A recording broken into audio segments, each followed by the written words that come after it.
Welcome back to another story on Cosmic Wand. This time, we're bringing you, What If Harry Was Betrayed by Dumbledore and Reincarnated as Enid's brother at Nevermore Academy. Your likes fuel our creativity. Subscribe and stay tuned. Here's the story. Chapter 1, The Boy Who Died Twice. The forest had never been quiet. Not really. Even in the dead hours when the castle slept and the grounds lay still under their blanket of Scottish fog, the forbidden forest hummed with its own pulse, insects, creatures, the groan of ancient wood shifting in the wind. Harry had spent enough nights under those trees to know their sounds the way most people knew their own heartbeat. Tonight, though, the forest was silent. He walked alone. No Ron, no Hermione. He'd left them behind in the ruined corridor outside the Great Hall, Hermione's hand reaching for him and his own pulling away like her touch burned. He couldn't look at them. If he looked at them, he'd stop walking. And he couldn't stop walking. The resurrection stone turned between his fingers, small, cracked down the middle, warm in a way stone shouldn't be. He'd pulled it from the snitch 10 minutes ago, standing in the wreckage of the only home he'd ever known, Voldemort's voice still ringing across the grounds like a dinner bell. Come to me, Harry Potter. Come to the forest, and no one else need die. So here he was. Walking to die. Because that's what the memory in the pensieve had shown him, Snape's memory, Snape's dying gift, the truth Dumbledore had hidden behind twinkling eyes and lemon drops for 17 years. The boy must die. Harry's foot caught on a root and he stumbled, caught himself against a tree trunk. Bark bit into his palm. He stood there for a moment, breathing, forehead pressed to rough wood, and let the thought finish forming, the one he'd been holding at arm's length since he walked out of the pensieve. Dumbledore had known. From the beginning. From the night Hagrid pulled a screaming baby from the rubble of Godric's Hollow, Dumbledore had known there was a piece of Voldemort's soul lodged behind Harry's scar like shrapnel. He'd known, and he'd said nothing. He'd placed Harry with the Dursleys, not for love, not for safety, but for storage. Keep the weapon in a cupboard. Feed it just enough. Let it grow. Then point it at the Dark Lord and wait for both pieces to shatter. Harry pushed off the tree and kept walking. The worst part wasn't the dying. He'd made peace with that somewhere between the second and third floor, stepping over bodies he recognized and bodies he didn't. People had died tonight because of him, for him, and if walking into this forest meant no one else had to, fine. He could do that. He'd been doing that his whole life without knowing it. No. The worst part was the love. That was the knife. The real one. Because Dumbledore hadn't just used him, he'd made Harry grateful for it. Every kindness, every moment of warmth, every, I care about you too much, Harry, all of it calibrated. All of it designed to build a boy who would walk willingly into the dark when the time came. Not a soldier. A sacrifice. You don't need a sacrifice to be strong. You need it to be willing. And Harry was willing. Even now. Even knowing. That was what made him want to scream. He turned the stone 3 times. They appeared like smoke given form, his parents, Sirius, Lupin. James with his cocky grin softened by something that looked like grief. Lily with her green eyes, his eyes, filled with a mother's impossible love. Sirius, younger than Harry had ever seen him. Lupin, finally at peace. Does it hurt? Harry asked. His voice came out steadier than he expected. Dying? Quicker than falling asleep, Sirius said. Harry nodded. He looked at his mother. She was crying without sound, the tears running down her translucent cheeks and vanishing before they reached her jaw.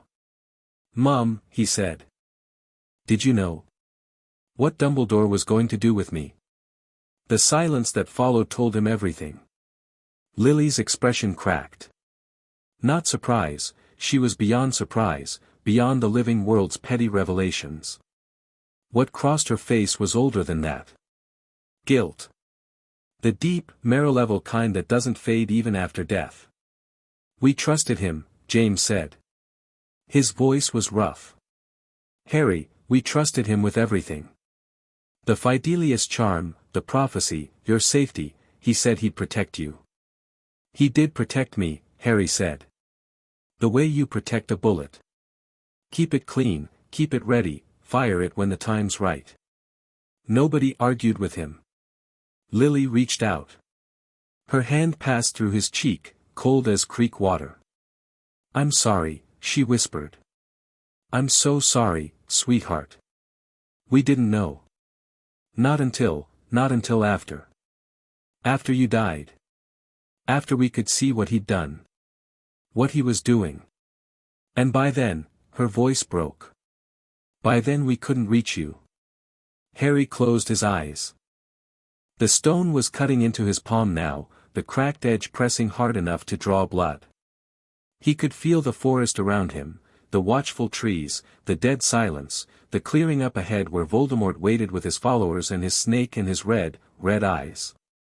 "I'm going to die for people who don't even know I'm doing it," Harry said. "And the man who arranged it all is already dead, so I can't even be angry at the right person." "You can be angry," Sirius said quietly. "You're allowed, Harry." "I know." Harry opened his eyes. "But I'm tired of being angry. I've been angry since I was 11 years old and nobody told me why my parents were dead. He exhaled. "I'm tired." He dropped the stone. They vanished, all of them, folding back into whatever lay beyond like candle flames in a sudden wind. Harry stood alone in the dark and felt the absence like a physical wound, a hollow ache behind his ribs where something had been briefly warm. Then he walked into the clearing. Voldemort stood in a ring of Death Eaters, pale and terrible, the Elder Wand held loosely in his long fingers. Nagini coiled at his feet in her shimmering cage. The firelight from a dozen suspended lanterns cast everything in amber and shadow, turning the Dark Lord's face into something carved from bone. "Harry Potter," Voldemort said. "The boy who lived. Come to die." Harry didn't raise his wand. He stood with his arms at his sides, 17 years old, skinny and scarred and shaking, and he looked Voldemort in the eye. "Get on with it," he said. The green light was instantaneous. It didn't hurt. Sirius was right about that. One moment Harry was standing in a forest clearing with the killing curse rushing toward him like a freight train of emerald fire, and the next, white. Endless, formless, stretching in every direction. The same blank non-space he'd seen in dreams he couldn't remember upon waking. Harry stood, or floated, or existed, in the middle of it, and his first coherent thought was, King's Cross Station. This looks like King's Cross Station. And it did. The white slowly took shape around him, marble floors, high arched ceilings, the ghost of railway platforms stretching into fog. But no trains. No people. Just Harry and the strange, mewling thing under the bench that he instinctively didn't want to look at. He looked anyway. It was small and broken, curled in on itself, raw-skinned and shuddering. The piece of Voldemort's soul that had lived behind his scar. Dying, now. Severed from its host. Ugly little thing, isn't it? The voice came from everywhere and nowhere. Harry spun around. There was no one there. And then there was. It wasn't Dumbledore. He'd half expected the old man to appear, one last manipulation from beyond the grave, one more kindly lie to send Harry back to finish the job. But the figure standing on the platform bore no resemblance to Albus Dumbledore. It was tall. Taller than any person should be, with proportions that were almost right but not quite, the way a reflection in warped glass is almost right but not quite. It wore a cloak that seemed to be made of the space between stars, not black, but absent, a moving void that swallowed light. Its face was a suggestion more than a reality, high cheekbones, deep-set eyes that held no color Harry could name, a mouth that smiled without warmth or cruelty. "Hello, Harry," Death said. Harry's breath caught. Not from fear, from recognition. He'd carried a piece of this being's domain inside his own skull for 16 years. He knew its weight. You're, yes. Am I, also yes. And no. Death tilted its head, a gesture that looked learned rather than natural, like something it had seen humans do and decided to borrow. You're in between. You died, Harry. The killing curse did its work. But you're also the master of my hallows, all three, united, and that complicates things. Harry looked down at himself. He was barefoot, wearing jeans and a t-shirt, no robes, no wand. The scar on his forehead was gone. He touched the spot where it had been and felt smooth, unbroken skin. The Horcrux, he said. Destroyed. Voldemort's curse killed the piece of his soul inside you. You're clean, Harry. For the first time since you were 15 months old, you are entirely yourself. Harry let that sink in. Entirely himself. He wasn't sure he knew who that was. So what happens now, he asked. I go back. Finish the fight. Death's smile shifted, just a fraction, but Harry caught it. Something almost like sympathy. You could, Death said. That's what the old man planned. You die, the Horcrux dies, you come back, you defeat Voldemort. Neat and clean. A weapon fired, spent, and recycled. A pause. You've read the script, Harry. You know what comes next. Harry's jaw tightened. And if I go back to, what? Being the chosen one. Marrying some nice girl, getting a ministry job, naming my kids after the people who, he stopped. The anger was rising again, hot and bitter at the back of his throat. After the people who used you, Death finished. Yes. That future exists. It's written in probabilities and expectations. Dumbledore laid the groundwork for it years ago. You'd go back, you'd win, and you'd spend the rest of your life being grateful to a dead man who treated you like ammunition. The mewling thing under the bench shuddered and went still. Harry didn't look at it. What's behind the other door? He asked. Death extended one long hand toward the far end of the platform. A doorway stood there that hadn't existed a moment ago, not an arch, not a gateway, but a simple wooden door, the kind you'd find in any house. Painted blue, slightly chipped around the handle. Something new, Death said. A different life. A different world, adjacent to this one but separate. You'd be born again, Harry. New body, new family, new name. But you'd keep everything that matters, your memories, your magic, your soul. My wizard magic. In a different world. Your magic is yours. It's not borrowed from Hogwarts or Britain's ley lines. It grew in your bones. Where you go, it goes. Death paused. Though I should warn you, the world behind that door has its own magic. Its own rules. You'll be something that shouldn't exist. A wizard's soul in an outcast's body. Outcast? That's what they call themselves. Werewolves, vampires, sirens, psychics, gorgons, the things normies tell stories about to frighten their children. They have their own schools, their own society. And if I place you where I intend to, you'll be born into a family of werewolves. Harry almost laughed. You're joking. I'm Death. I don't joke. Remus would have gotten a kick out of that, Harry murmured. Then, quieter, a family. A real one. Parents who love you. A twin sister who will drive you absolutely mad and whom you'll kill for without hesitation. Death's expression was unreadable. The life you should have had, Harry. Not perfect, no life is. But yours. Harry looked at the door.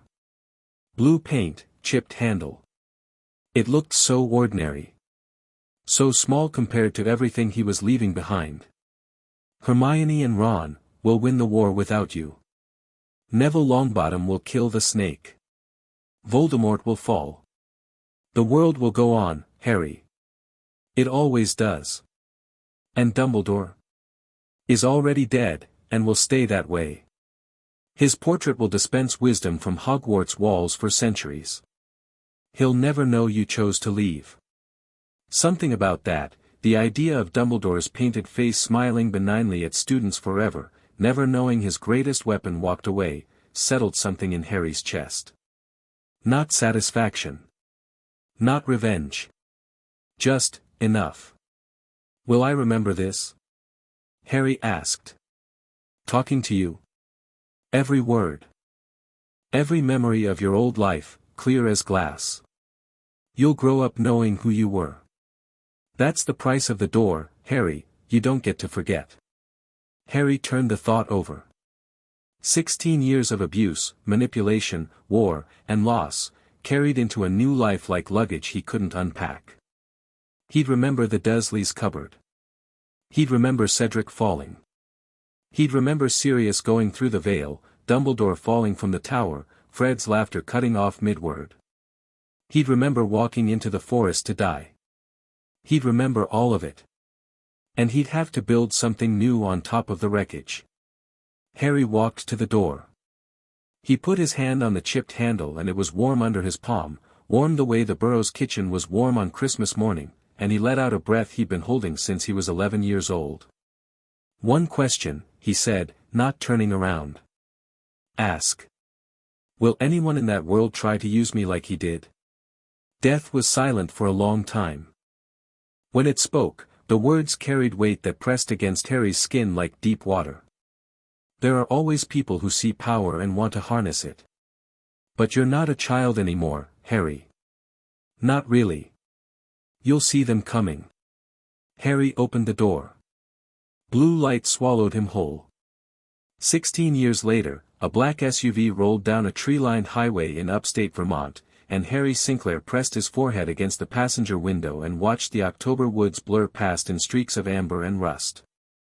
You're brooding again, Enid said from beside him. I'm not brooding. I'm thinking. Same thing, with you. She kicked his ankle. Come on, Harry. We're literally about to start at the coolest school in the outcast world and you look like someone cancelled your birthday. Harry glanced at his twin sister.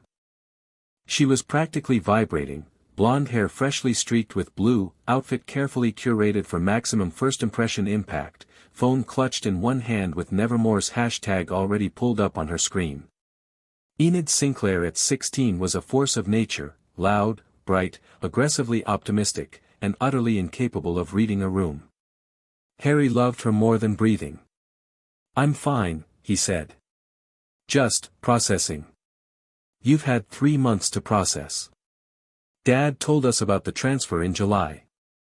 Enid, leave your brother alone, their mother said from the driver's seat. Esmeralda Sinclair drove the way she did everything else, with controlled precision, both hands on the wheel, eyes fixed forward. She was tall and sharp-featured, with Enid's blonde hair pulled back in a severe bun and the kind of posture that made strangers move out of her way in grocery stores.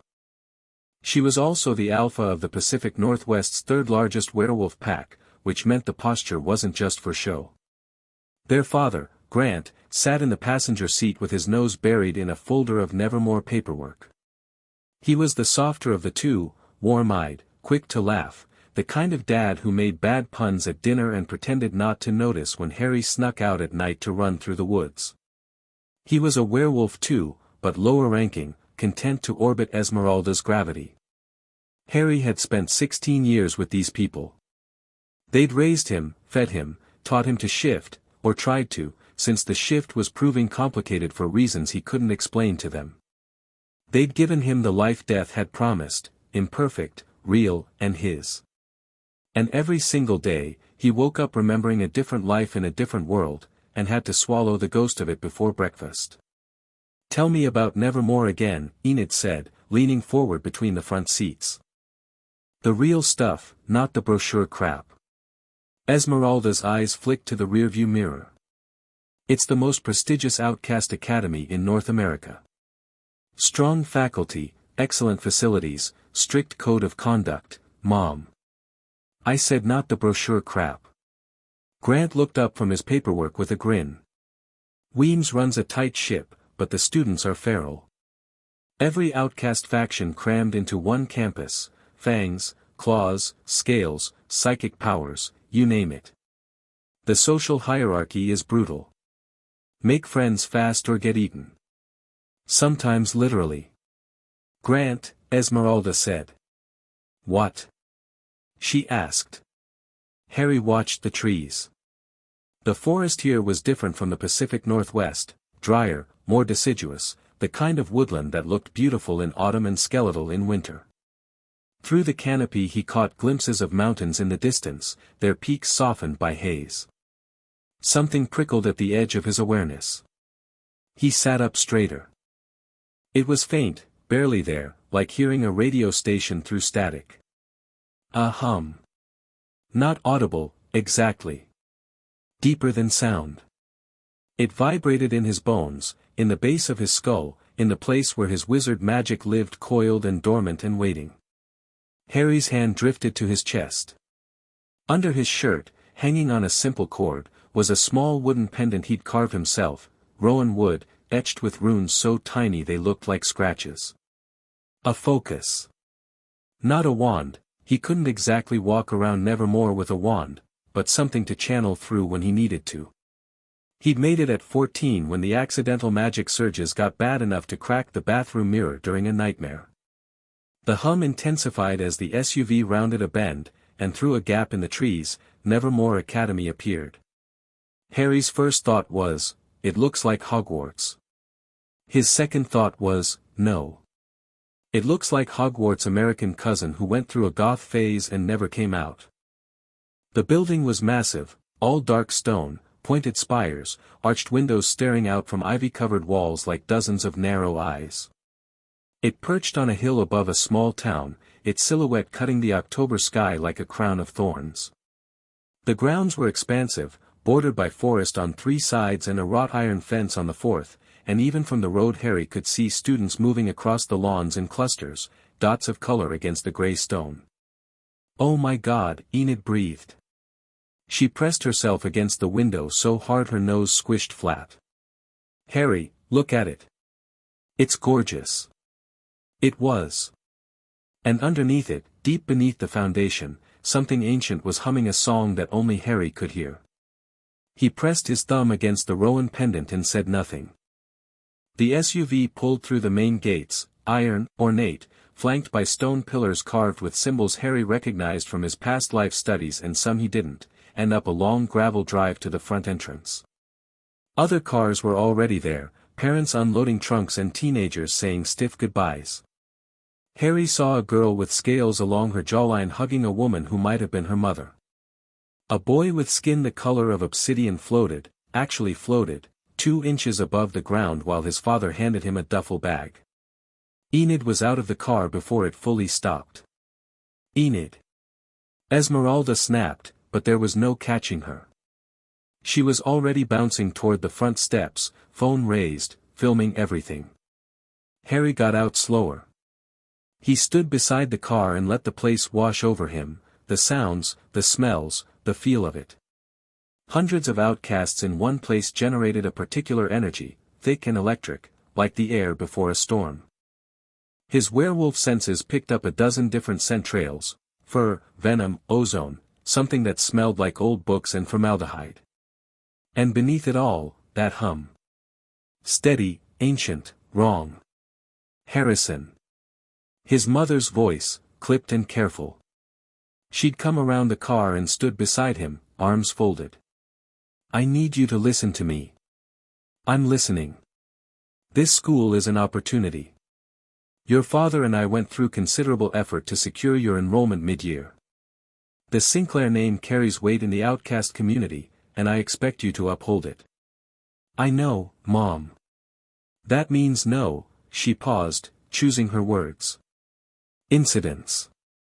Like what happened at Crowley Prep. Harry's jaw tightened. Crowley Prep.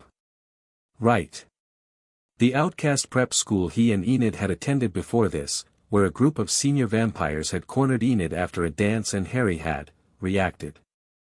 The official report said a gas line ruptured, causing a localized explosion in the east hallway. There was no gas line in the east hallway. That was different, Harry said. That was dangerous. You lost control, Harrison.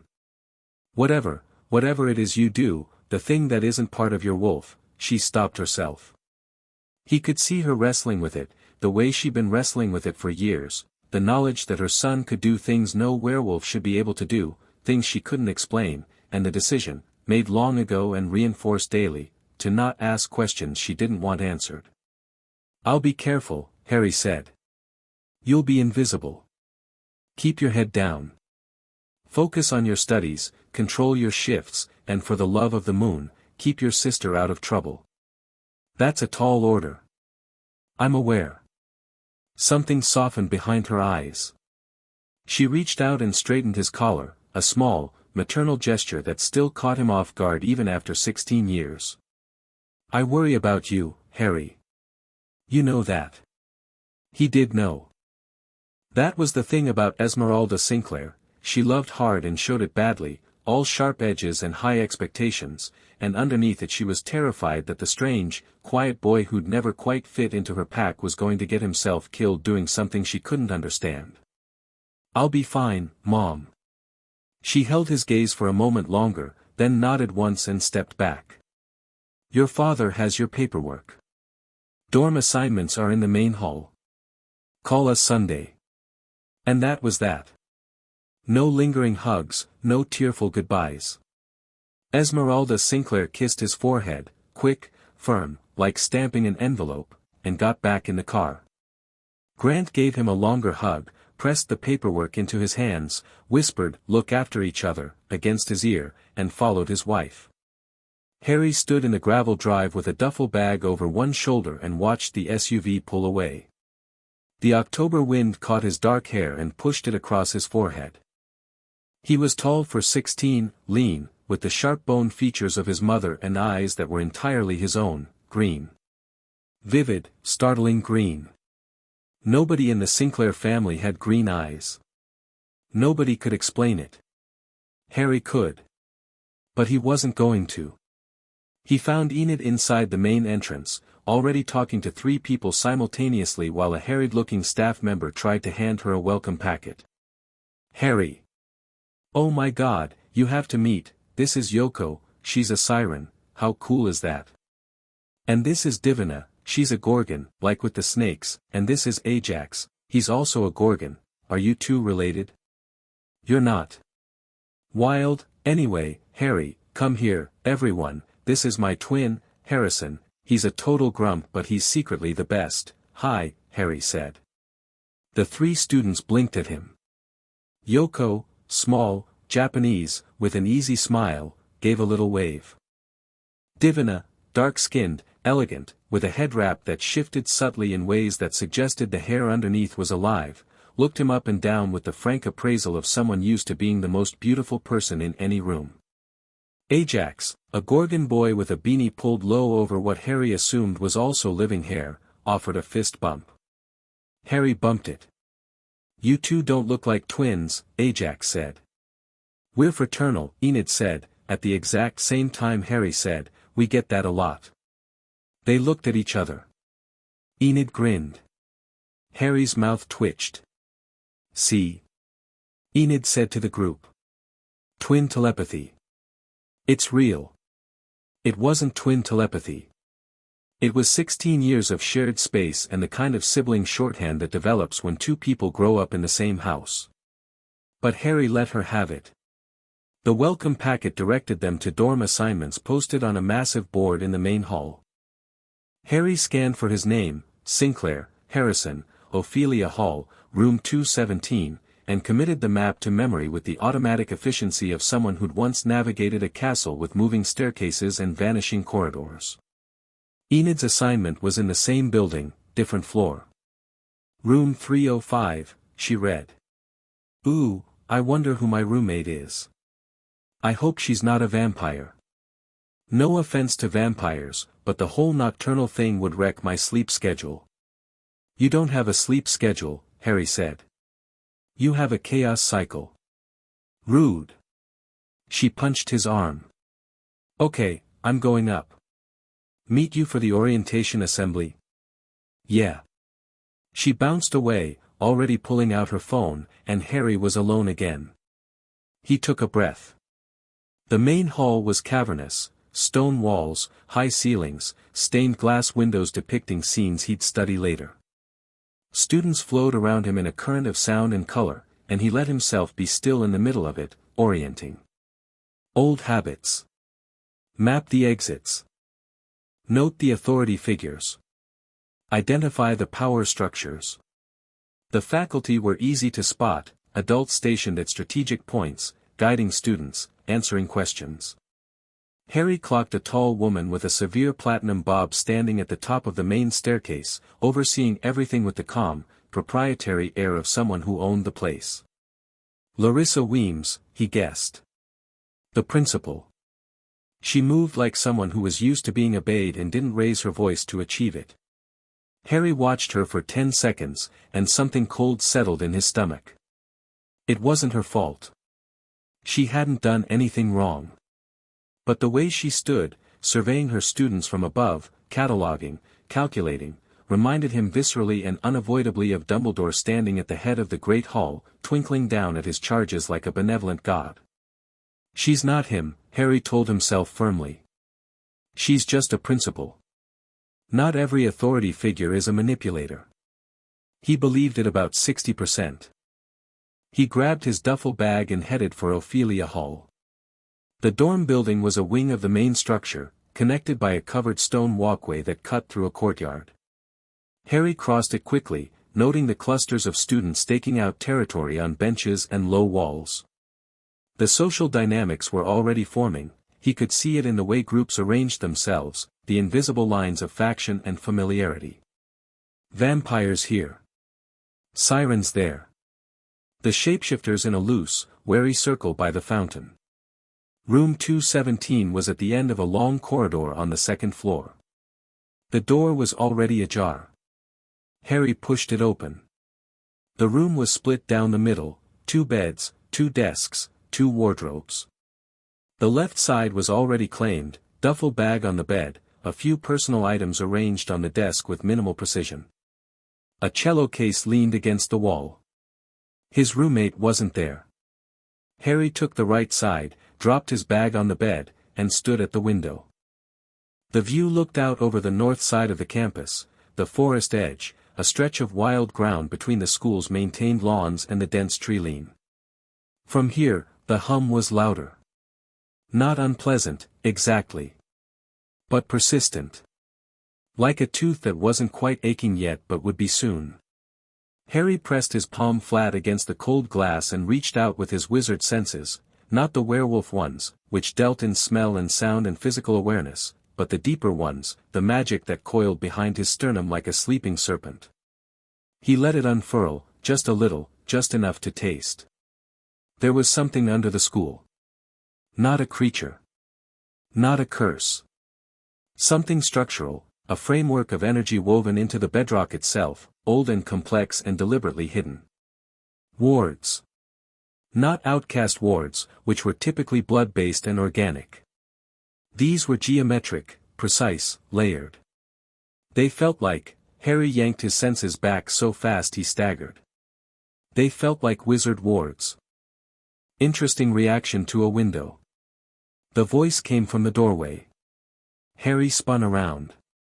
A girl stood there, watching him with the flat, appraising stare of a coroner examining a body. She was small, shorter than Enid, which was saying something, with dead straight black hair parted in the middle, dark eyes that reflected no light, and skin so pale it looked like it had never seen the sun by choice rather than circumstance.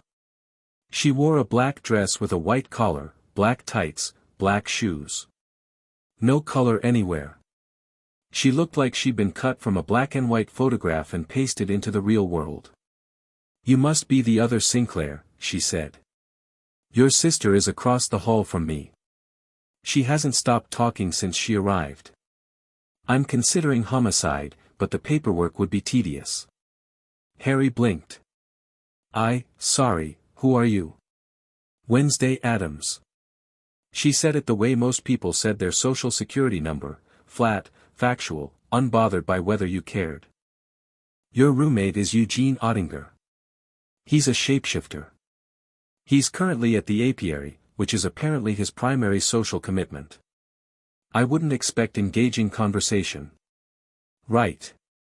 And you're telling me this because? Because your sister asked me to check on you. She seemed to believe you might be. Wednesday's lip curled fractionally. Brooding in a corner somewhere.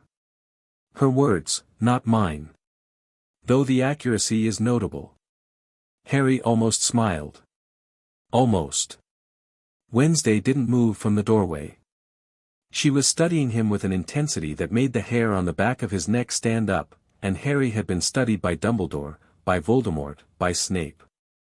He knew what it felt like to be read. This girl was reading him. You're not what I expected, she said. What did you expect? Based on your sister. Someone louder.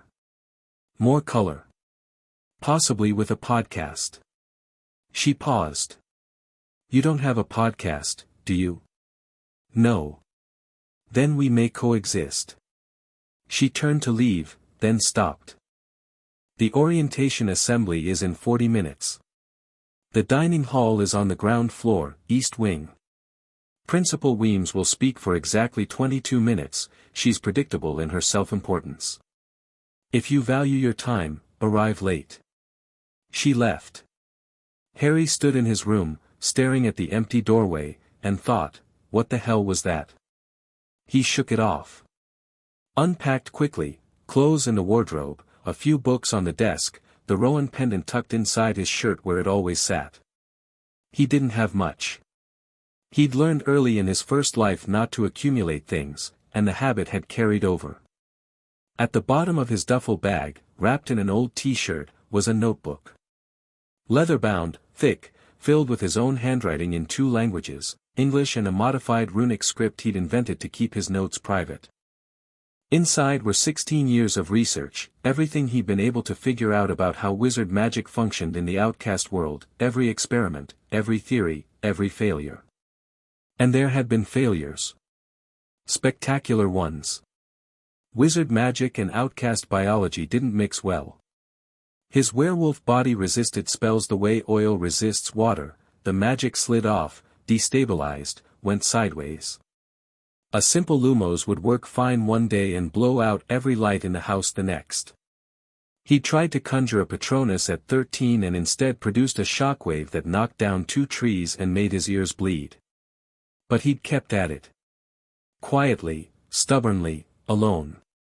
Because magic was the one thing from his old life that was his, not given by Dumbledore, not shaped by prophecy, not borrowed or bestowed. His mother's protection had given him a shield. His father's blood had given him courage. But the magic? That was Harry. Just Harry.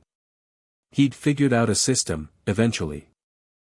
The Rowan pendant helped, channeling through wood was more stable than raw casting, even if it wasn't as precise as a proper wand. He'd learned to braid his wizard magic with his werewolf instincts, using one to anchor the other. It worked. Mostly. The explosion at Crowley Prep had been a mostly moment. Harry tucked the notebook into his desk drawer, threw a wandless locking charm on it, a simple one, barely a whisper of power, and headed downstairs for orientation. The dining hall was already filling when he arrived. Long tables ran the length of the room, and students sorted themselves by faction with the unerring instinct of teenagers finding their tribes. Harry spotted Enid at a table near the front, sandwiched between Yoko and Divina, waving at him frantically. He made his way over, dodging a boy whose arms were literally on fire, some kind of controlled pyrokinesis, from the look of it, and slid into the seat Enid had saved. You met Wednesday? Enid whispered, leaning into him. If you can call that a meeting. She's my roommate. Isn't she amazing? Harry looked at her. You have a very unique definition of amazing. She's dark, she's mysterious, she literally told me she'd bury me in an unmarked grave if I touched her things. I love her already. Enid's eyes were shining with the particular fervor of someone who had decided to adopt a feral cat and would not be dissuaded. Enid, she threatened to kill you. It's called character, Harry. Not everyone has to be sunshine and rainbows. He opened his mouth to respond, but the room's chatter dimmed as Principal Weems ascended a small stage at the far end of the hall. Up close, she was even more imposing, easily 6 feet tall, immaculate in a cream-colored suit, with the kind of effortless authority that came from decades of practice. "Welcome, students, to Nevermore Academy," she began, and her voice carried without amplification. "For those of you returning, welcome back. For those of you joining us for the first time, and I understand we have several transfers this semester, I want to be very clear about what this institution represents." Harry listened with half an ear. The speech was what he expected: tradition, excellence, community, the importance of outcast solidarity in a normie world. Standard institutional rhetoric. He'd heard it before from Dumbledore, different words but the same music: we are special. We are under threat. This place is your sanctuary. Trust me to lead you. What held his attention was the hum. Sitting in the dining hall, surrounded by hundreds of outcasts, the vibration from beneath the school was stronger. It responded to the ambient energy in the room, rising and falling with the collective emotional temperature. When Weems said something that drew applause, the hum spiked. When the room settled, it dimmed. It was feeding. Harry's hand went to his pendant. He pressed his thumb against the runes and sent the tiniest thread of awareness downward, through the stone floor, through the foundation, into the bedrock. The wards were there. A massive, intricate lattice of wizard-style magical architecture buried beneath Nevermore Academy like the roots of an enormous tree. Old. Incredibly old. Centuries, at least. And they weren't just wards, they were a containment structure. They were holding something in place. Or holding something back. Harry. Enid's elbow hit his ribs. "You're doing the thing." He blinked. "What thing?" "The thing where you space out and your eyes go weird." "My eyes don't go weird. They go green. Like, greener than normal. Like glow-in-the-dark green."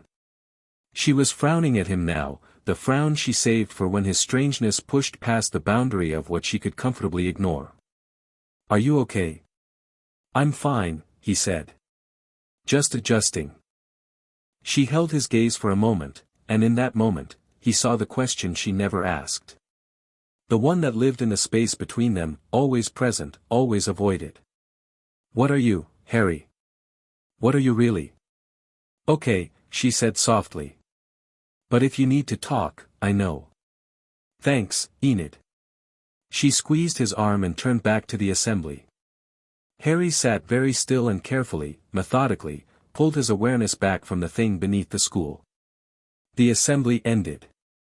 Students dispersed into the controlled chaos of move-in day, unpacking, exploring, staking claims on common areas. Harry let Enid pull him through a tour of the campus, half listening to her narration while his other half catalogued every exit, every corridor, every shadow. The grounds were extensive. A central quad flanked by academic buildings. A library that Harry's fingers itched to explore. A conservatory, a fencing hall, an archery range. The forest pressed close on 3 sides, dense and dark even in afternoon light. And on the north edge of campus, half hidden by a stand of old oaks, a stone building that looked older than the rest, windowless, locked, with a sign that simply read, "Restricted, staff only." Harry filed it away. Dinner was served in the same hall as the assembly, a buffet-style spread that seemed designed to accommodate every outcast dietary need, including some that turned Harry's stomach. He sat with Enid and her growing collection of new friends, ate mechanically, and watched the room. Wednesday Addams sat alone at the far end of a table, eating with precise, deliberate movements, apparently unbothered by her solitude. She had a book propped against a pitcher of water and was reading while she ate. At one point, she looked up, directly at Harry, across the entire length of the crowded dining hall, and held his gaze for 3 full seconds before returning to her book. "She's staring at you," Yoko whispered to Harry. "She was reading," Harry said. "She was staring at you while reading." That's multitasking. Enid made a sound that was either excitement or indigestion. Oh my God, do you think she likes you? I think she's deciding if I'm interesting enough to dissect, Harry said. Same thing, for Wednesday, Ajax offered. After dinner, Harry excused himself. Enid protested. There was a bonfire planned, some kind of social event on the quad, but Harry claimed exhaustion from the drive and retreated to his room. Eugene, his roommate, was already there, a small, earnest-looking kid with glasses and a beekeeping manual. They exchanged polite introductions. Eugene talked about bees for 8 minutes straight. Harry listened, nodded at the right moments, and liked him immediately. When Eugene finally wound down and disappeared into the bathroom to brush his teeth, Harry sat on his bed in the dark and closed his eyes. The hum was there. Always there. A low, persistent vibration that resonated in the marrow of his bones. He opened his notebook. By the blue-white light of a silent, wandless lumos hovering over his shoulder, steady tonight, no flickers, he wrote, Nevermore. Day 1. Wizard wards beneath the foundation. Old, pre-colonial, maybe older. Containment structure. Someone built this. Someone who used wizard magic in an outcast world. That shouldn't be possible. The wards are active and feeding on ambient outcast energy. Whatever they're containing is still here. I've been here 6 hours and I already have a bad feeling about this place. He paused, then added, Wednesday Adams sees too much. Keep distance. He underlined the last 2 words, then thought about it, then crossed them out and wrote instead, watch carefully. The lumos dimmed and vanished. Harry lay back on his bed, staring at the ceiling, and listened to the ancient, impossible hum beneath Nevermore Academy, and thought about chessboards, and about old men who moved people like pieces, and about blue doors that led to new lives that were never quite as new as you hoped. Sleep came eventually, but it brought the forest with it. It always did. He was walking through the trees, the old trees, the forbidden forest trees, and the green light was coming, and Dumbledore was watching from somewhere he couldn't see, and Harry was 17 and walking to his death, and he opened his mouth to say, he woke up gasping. 3 in the morning. Eugene was asleep in the other bed, snoring softly. The room was dark and still. Harry sat up. His hands were shaking. The Rowan pendant was hot against his chest, not from fever, from magic. He'd been leaking power in his sleep again. The glass of water on his nightstand was frozen solid. He pressed his palms flat against the mattress and breathed. Just a dream, he murmured. Just a memory. You're Harry Sinclair. You're at Nevermore. You're 16. You're alive. The mantra helped. It always helped. Slowly, the shaking subsided. He couldn't sleep after that. He pulled on a hoodie and slipped out of the room, moving through the empty corridor with the practiced silence of someone who'd spent years sneaking around a castle under an invisibility cloak. He didn't have the cloak anymore, it had stayed in the old world with its old master, but he didn't need it. A notice-me-not charm, wandless, brushed across his skin like cobweb, and Harry became the kind of person your eyes slid over without registering. The campus at 3 a.m. was a different creature. The Gothic architecture that looked dramatic by daylight became genuinely eerie in the small hours, all sharp shadows and moonlit stone. Harry walked the grounds without destination, letting his feet choose, the way he used to wander Hogwarts after nightmares. He ended up at the restricted building on the north edge. Up close, it was even older than he'd thought. The stone was different from the rest of the campus, darker, rougher, with a faintly bluish cast in the moonlight. No windows. One door, heavy oak banded with iron, locked with a mechanism that was both physical and magical. Harry could feel the outcast ward on it, blood-based, tied to someone specific. But underneath the outcast ward, woven into the stone itself, was another layer of protection. Wizard magic. Runes he recognized, containment runes, suppression runes, a binding sequence that he'd seen diagrammed in a book in the Hogwarts library, in the restricted section, in a tome that Dumbledore himself had placed there. Harry's blood went cold. He stepped back. Then stepped back again. His hand found the pendant and gripped it hard enough to leave an imprint in his palm. Someone, a wizard, a real wizard, had been here. At Nevermore. Centuries ago, based on the degradation of the rune work. They'd built wards, constructed a containment system, and locked something beneath this school. And the wards were failing. Slowly, imperceptibly, the way a dam develops hairline cracks that no one notices until the flood. The ambient energy of hundreds of outcasts living above them was both feeding and eroding the structure. The hum Harry felt wasn't the wards themselves, it was the thing behind the wards, pressing against its cage, testing the bars. Well, Harry breathed. That's not great. A sound behind him, the snap of a twig. Harry spun, hand going to his pendant, power surging to his fingertips before he could think. Wednesday Addams stood 10 feet away, moonlight turning her into a monochrome statue. She was in a dark robe, her hair loose around her shoulders, and she was holding a flashlight she hadn't turned on. They stared at each other. 3 a.m, Wednesday said. Restricted building. No flashlight. Her dark eyes dropped to his hand, to the faint, quickly fading green glow at his fingertips that he hadn't been fast enough to hide. And luminescent hands. Harry's mind raced. Deny it. Explain it away. Some outcast abilities involved bioluminescence, certain aquatic species, some Fey variants. He could, don't bother lying, Wednesday said, as if she'd read the calculations crossing his face. I'm a psychic. I have visions. And I had one tonight, about you, standing exactly here, exactly like this, with light coming out of your hands that doesn't match any outcast ability in the Nevermore registry. Harry said nothing. His heart was hammering. Wednesday took a step closer. I don't know what you are, Harrison Sinclair. But you're not a werewolf. Or at least, you're not just a werewolf.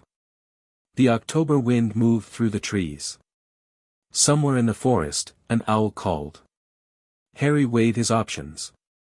He'd been hiding for 16 years, from his parents, from Enid, from every outcast he'd ever met. Another lie was easy. They were always easy. But Wednesday was looking at him with those dark, direct, unsettling eyes, and something in her gaze reminded him, painfully, precisely, of the way Hermione had looked at him in their first year, on the train, when she'd said, "You've got dirt on your nose," with the absolute confidence of someone who would never let a lie stand unchallenged. You're right, Harry said quietly. I'm not just a werewolf. Wednesday's expression didn't change. What are you? Something that shouldn't exist. He paused. And apparently I'm standing on top of something else that shouldn't exist. So that's fun. For the first time, the very first time, Wednesday's lips moved in something that might, under very generous lighting, be classified as a smile. Tell me, she said. Harry looked at the restricted building. At the ancient stone, the failing wards, the thing beneath Nevermore that hummed and pressed and waited. Not here, he said. Not tonight. But, he met her eyes. There's something wrong under this school, Wednesday. Something old. And I think I might be the only person here who can see it. Then it's fortunate I found you, Wednesday said. I've been looking for something wrong with this school since I arrived. How long have you been here? 2 weeks. It feels like a year. She turned, robe swirling. Walk with me. I'll tell you what I know. You'll owe me the truth later. I don't owe people things, Harry said. Wednesday glanced back. In the moonlight, her face was sharp and pale and completely unimpressed. Everyone owes something, Harrison. The question is whether you pay voluntarily or have it taken. She walked away. After a moment, Harry followed. They moved through the campus in silence for a while, 2 shadows passing through pools of moonlight, the school looming above them. Wednesday led him to a bench on the south side of the quad, tucked behind a hedge, invisible from the main paths. This school has a body count, Wednesday said, sitting down. 2 students disappeared last semester. The official story is that they transferred out. No forwarding addresses, no social media activity since. Their families stopped asking questions very suddenly. Harry sat beside her. How do you know this? I investigated. It's what I do. She paused. My parents sent me here because of an incident at my last school. I released piranhas into the swimming pool during a water polo match. In my defense, the captain was a bully. Harry blinked. You're insane. I prefer committed. She looked at him sideways. Your turn. What's your incident? Blew up a hallway at Crowley Prep. Impressive. Some vampires were hassling Enid, Harry said. I didn't think. Just reacted. And the hallway exploded. Part of it. Wednesday considered this. Werewolves don't explode hallways. They claw, they bite, they occasionally howl at inconvenient moments. They don't generate concussive force. I'm aware. So what are you? Harry leaned back on the bench. The stone was cold through his hoodie. Above them, the October sky was cloudless, thick with stars, more stars than you could see in the Pacific Northwest, where the cloud cover ate everything. I told you. Not tonight.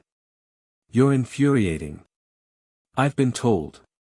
Wednesday's eyes narrowed, but she didn't push. Instead, she pivoted, a deliberate, tactical redirect that Harry recognized because he did the same thing. Don't push a locked door. Come back with a better key. The 2 missing students, she said. Rowan Lasker and a siren named Camille Torres. Rowan was a psychic, like me, but weaker. Camille was mid-tier, nothing remarkable. The only connection I've found is that they were both seen near the restricted building in the weeks before they vanished. Harry's pulse quickened. The building on the north edge. The same one you were investigating at 3 in the morning, yes. She gave him a flat look. I assume that's not a coincidence. It's not. There's something under that building. Under the whole school, actually, but the building is the focal point. A structure, think of it like a cage. Old. And the bars are getting thin. What's inside the cage? I don't know yet. That's not reassuring. It wasn't meant to be. They sat in the dark, 2 strangers who understood each other in the specific way that people who carry secrets understand each other, not with warmth, but with recognition. Harry studied Wednesday from the corner of his eye. She was still, the way a hunting spider is still. No fidgeting, no restless energy. She simply waited, fully present, fully attentive, like a blade balanced on its edge. She reminded him of no one he'd ever met. And that, in itself, was refreshing. I have a proposal, Wednesday said. I need someone with abilities I don't have to investigate the restricted building. You clearly have abilities you're hiding. We work together. You get access to my research. I get access to your, she gestured vaguely at his hands. Whatever that is. A partnership. An alliance. Partnerships imply emotional investment. This is purely strategic. Harry almost laughed. You're something else, Wednesday Addams. I'm aware. She stood, brushing non-existent dust from her robe. Consider it. I'll expect your answer by tomorrow. And if I say no? She looked down at him, and there was something behind those dark, flat eyes, not a threat, exactly. More like a promise. Then I investigate alone, and eventually I find out what you are anyway. I always find out. She walked away across the moonlit quad, and Harry watched her go, this strange, sharp, terrifying girl who had found him in the dark and demanded answers like it was her birthright. He sat on the bench for a long time after she left. The hum pulsed beneath his feet, patient as a heartbeat. When he finally stood and made his way back to Ophelia Hall, the eastern horizon was beginning to lighten, a thin line of gray pushing back the night. Harry climbed the stairs to the second floor, disabled his Notice Me Not charm with a flick of his fingers, and slipped into his room. Eugene was still asleep, curled on his side, his beekeeping manual fallen open on the floor beside his bed. Harry picked it up, marked the page, and set it on the nightstand. He sat on his own bed and pulled the pendant from under his shirt. The rowan wood was cool now, no residual heat from his nightmare. He ran his thumb over the runes, tiny, precise, carved with a sewing needle and a steady hand. Each one a piece of his old life's knowledge, adapted, translated, made to work in a body that was never meant to hold it. Harry closed his eyes and thought about Hogwarts. Not the bad parts, not the Triwizard Tournament, not the Department of Mysteries, not the forest. The other parts. The Great Hall at Christmas, candles floating above the tables. The Gryffindor common room on a winter evening, fire crackling, Ron sprawled on the floor with a chessboard, Hermione in the armchair with a book the size of a cinder block. The first time he'd flown a broomstick and felt the air catch him like a hand. He thought about those things, and he let them hurt, and then he put them away. That was the trick Death hadn't warned him about. You don't just carry the memories, you carry the love. And the love doesn't fade, doesn't soften, doesn't become manageable with time. It stays sharp. Every morning, Harry woke up loving people who didn't exist in this world, missing a home that was a dimension away, mourning a life that he'd walked away from by choice. He'd do it again. He knew that. Given the same door, the same chipped blue handle, he'd open it every time. But some mornings, the weight of it sat on his chest like a stone. Harry lay back, pulled the covers up, and stared at the ceiling until the gray light turned gold and the first sounds of the campus waking up drifted through the window, footsteps, voices, the distant clang of a bell. A new day. A new life. Same old ghosts. He got up, splashed water on his face, and went to find his sister. Enid was already in the dining hall, because Enid was always already wherever the people were.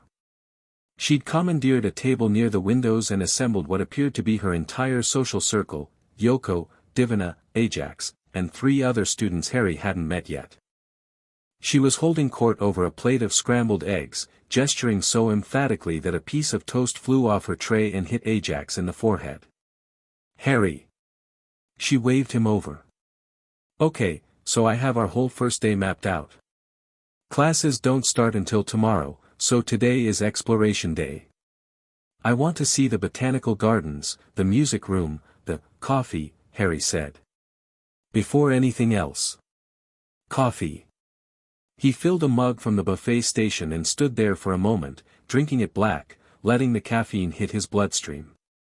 The dining hall was brighter in the morning, sunlight through stained glass throwing colored shadows across the stone floor.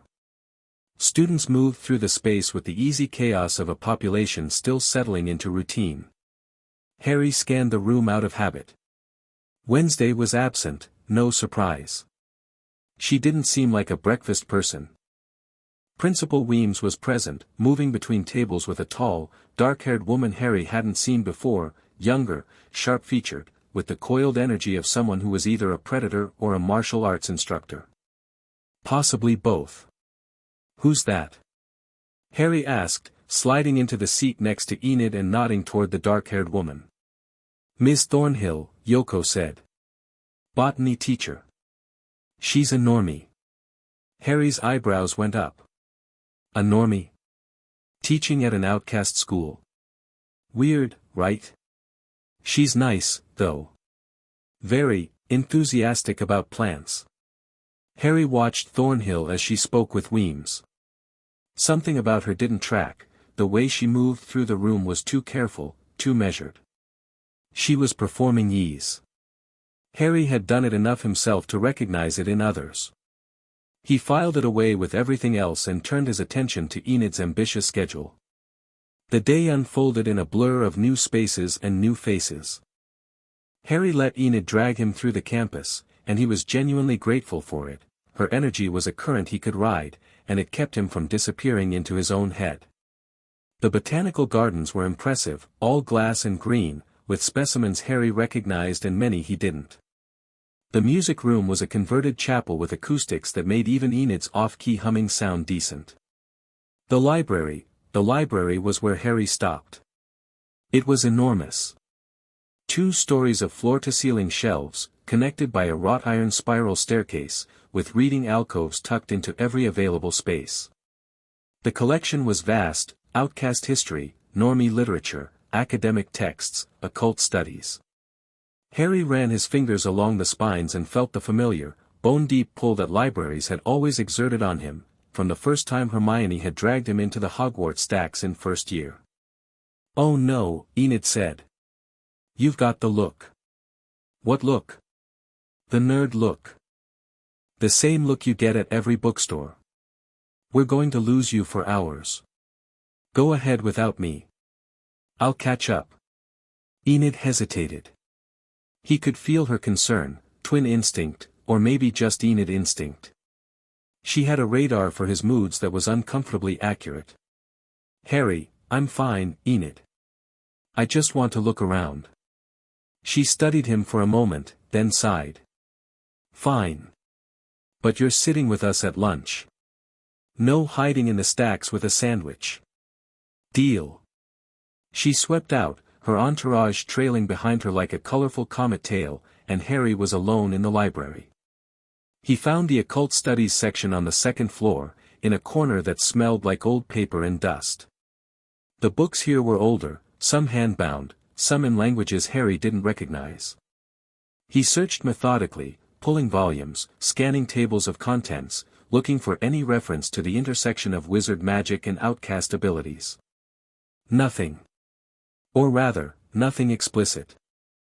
But in a crumbling text on the history of outcast persecution in colonial New England, he found a passage that made him pause. The settlers brought with them not only their fear of the unnatural but also their own practitioners of the hidden arts, men and women who wielded power through wand and word, distinct from the native abilities of the outcast communities they encountered. The relationship between these two branches of the supernatural remains one of the least documented aspects of colonial outcast history, largely because the practitioners of the hidden arts, referred to in some accounts as wand folk or the veiled, took extraordinary measures to erase evidence of their presence. Harry read the passage 3 times. Then he pulled out his notebook and copied it word for word. Wand folk. The veiled. Wizards. There had been wizards here, in this world, in this country. They'd encountered the outcast communities and then, vanished. Erased themselves. Hidden behind what the book called a veil. The veil. Harry's mind was racing. In his old world, the veil was a physical artifact, the stone archway in the Department of Mysteries, the thin barrier between life and death that Sirius had fallen through. But here, the word meant something different. A separation. A deliberate division between two kinds of magic, two communities that had once coexisted and then, didn't. And beneath Nevermore Academy, someone had built a cage using wizard magic. In outcast territory. Before the veil went up. The pieces were there, but the picture wasn't clear yet. Harry needed more information. He needed that restricted building. He needed Wednesday's alliance. The thought sat uncomfortably in his chest. Alliances meant trust. Trust meant vulnerability. And the last time Harry had trusted someone with power and information, that someone had orchestrated his entire life and death like a symphony conductor. But Wednesday wasn't Dumbledore. She was too young, too blunt, too unwilling to charm. Dumbledore seduced you with kindness. Wednesday just looked at you like a specimen and waited. There was an honesty in that, Harry thought. A brutal, uncomfortable honesty that he found, against all expectation, easier to deal with than warmth. He put the book back on the shelf and went to find her. She was in the courtyard, sitting on a stone bench with a typewriter. An actual, physical, mechanical typewriter, set up on a small folding table. She was typing with sharp, rhythmic strokes, her face blank with concentration. Harry sat down on the opposite end of the bench. Wednesday didn't look up. He waited. She typed. A full minute passed. Yes, Harry said. Wednesday's fingers paused on the keys. Yes, what? Yes, I'll work with you. The Alliance. I'm in. She resumed typing. I assumed you would be. It took you longer than I expected, which suggests either careful deliberation or indecisiveness. I'm hoping for the former. I found something in the library. A reference to wizards, actual wizards, existing in this world centuries ago. They had a relationship with the outcast community, and then they disappeared behind something called the Veil. Wednesday stopped typing. This time, she turned to look at him fully, and there was something in her expression, not surprise, but the sharp-edged satisfaction of a theory being confirmed. The Veil, she repeated. I've seen that word. In Rowan Lasker's journal.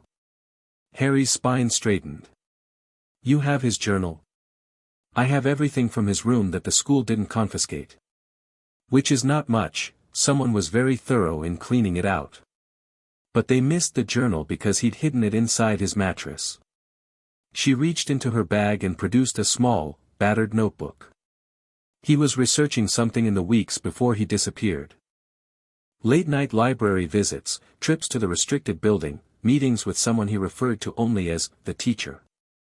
Which teacher? He doesn't specify. But the last entry, 3 days before he vanished, mentions the Veil. He writes, and I quote, the teacher says the Veil can be opened. That outcast and wizard magic were never meant to be separate. That someone like me, someone with the right kind of power, could be the key. The words hung in the air between them. Harry's blood was cold. Ice cold. Because he'd heard this before, not these exact words, but the shape of them. The architecture of manipulation. Find someone with power. Tell them they're special. Tell them they're the key. Wind them up and point them at the door you want opened. He was being groomed, Harry said. His voice was flat and hard. Wednesday tilted her head. That's a very specific conclusion to draw from limited evidence. It's not a conclusion. It's a pattern. Harry took a breath. Someone at this school, this teacher, found a student with potential, told him he was special, fed him just enough information to keep him hungry, and pointed him at something dangerous. And when Rowan either served his purpose or refused to cooperate, he disappeared. You say that like you've seen it before. Harry met her eyes. I have. The silence stretched. Wednesday held his gaze without flinching. She never flinched, he was beginning to realize, and in her dark eyes he saw the machinery of a sharp mind turning, filing, cataloging. You're going to tell me that story, she said. Not a question. Eventually. I'll hold you to that. I know you will. She tucked Rowan's journal back into her bag. Then we begin. Tonight. The restricted building. It's warded. Bloodlocked to specific individuals. I'm aware. I've been looking for a way around the bloodlock for 2 weeks. She paused. Can your luminescent hands do anything useful? Harry considered the wards he'd sensed last night, the outcast bloodlock layered over the deeper wizard protections. The bloodlock was beyond him, he had no one's blood to offer. But the wizard wards beneath were another story. They were old and degrading, and he understood their language. Maybe, he said. I need to examine them more closely. Tonight, then. 2 a.m. North Edge. Fine. Wednesday nodded once, pulled her typewriter toward her, and resumed typing as if the conversation had never happened.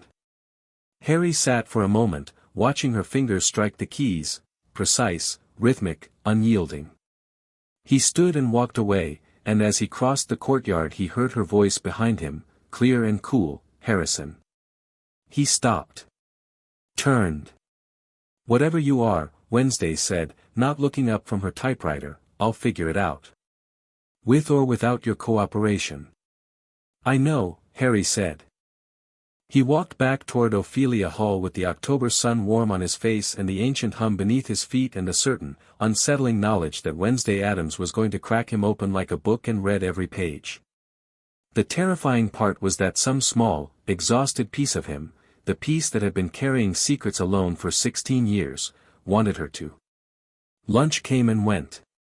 Harry sat with Enid and her friends as promised, and he ate, and he laughed at the right moments, and he watched the faculty table with careful, hooded eyes. Thornhill was there again, chatting with a broad-shouldered man Harry learned was Coach Vlad, a vampire, naturally, and a woman with silver-streaked hair who taught outcast history. No one at the faculty table set off his alarms. But the teacher Rowan had mentioned could be anyone, could be someone who presented themselves perfectly, the way Quirrell had, the way Barty Crouch Jr. had, the way every threat Harry had ever faced had worn a harmless mask until the moment it didn't. After lunch, Enid announced that she was going to try out for the school's social committee, and did Harry want to come? I'd rather eat glass, Harry said. Your loss. Come on, Yoko.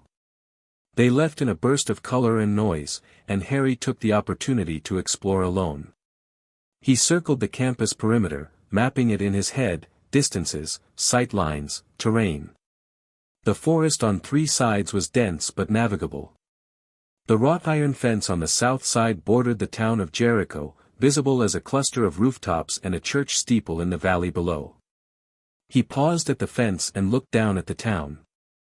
Normies down there.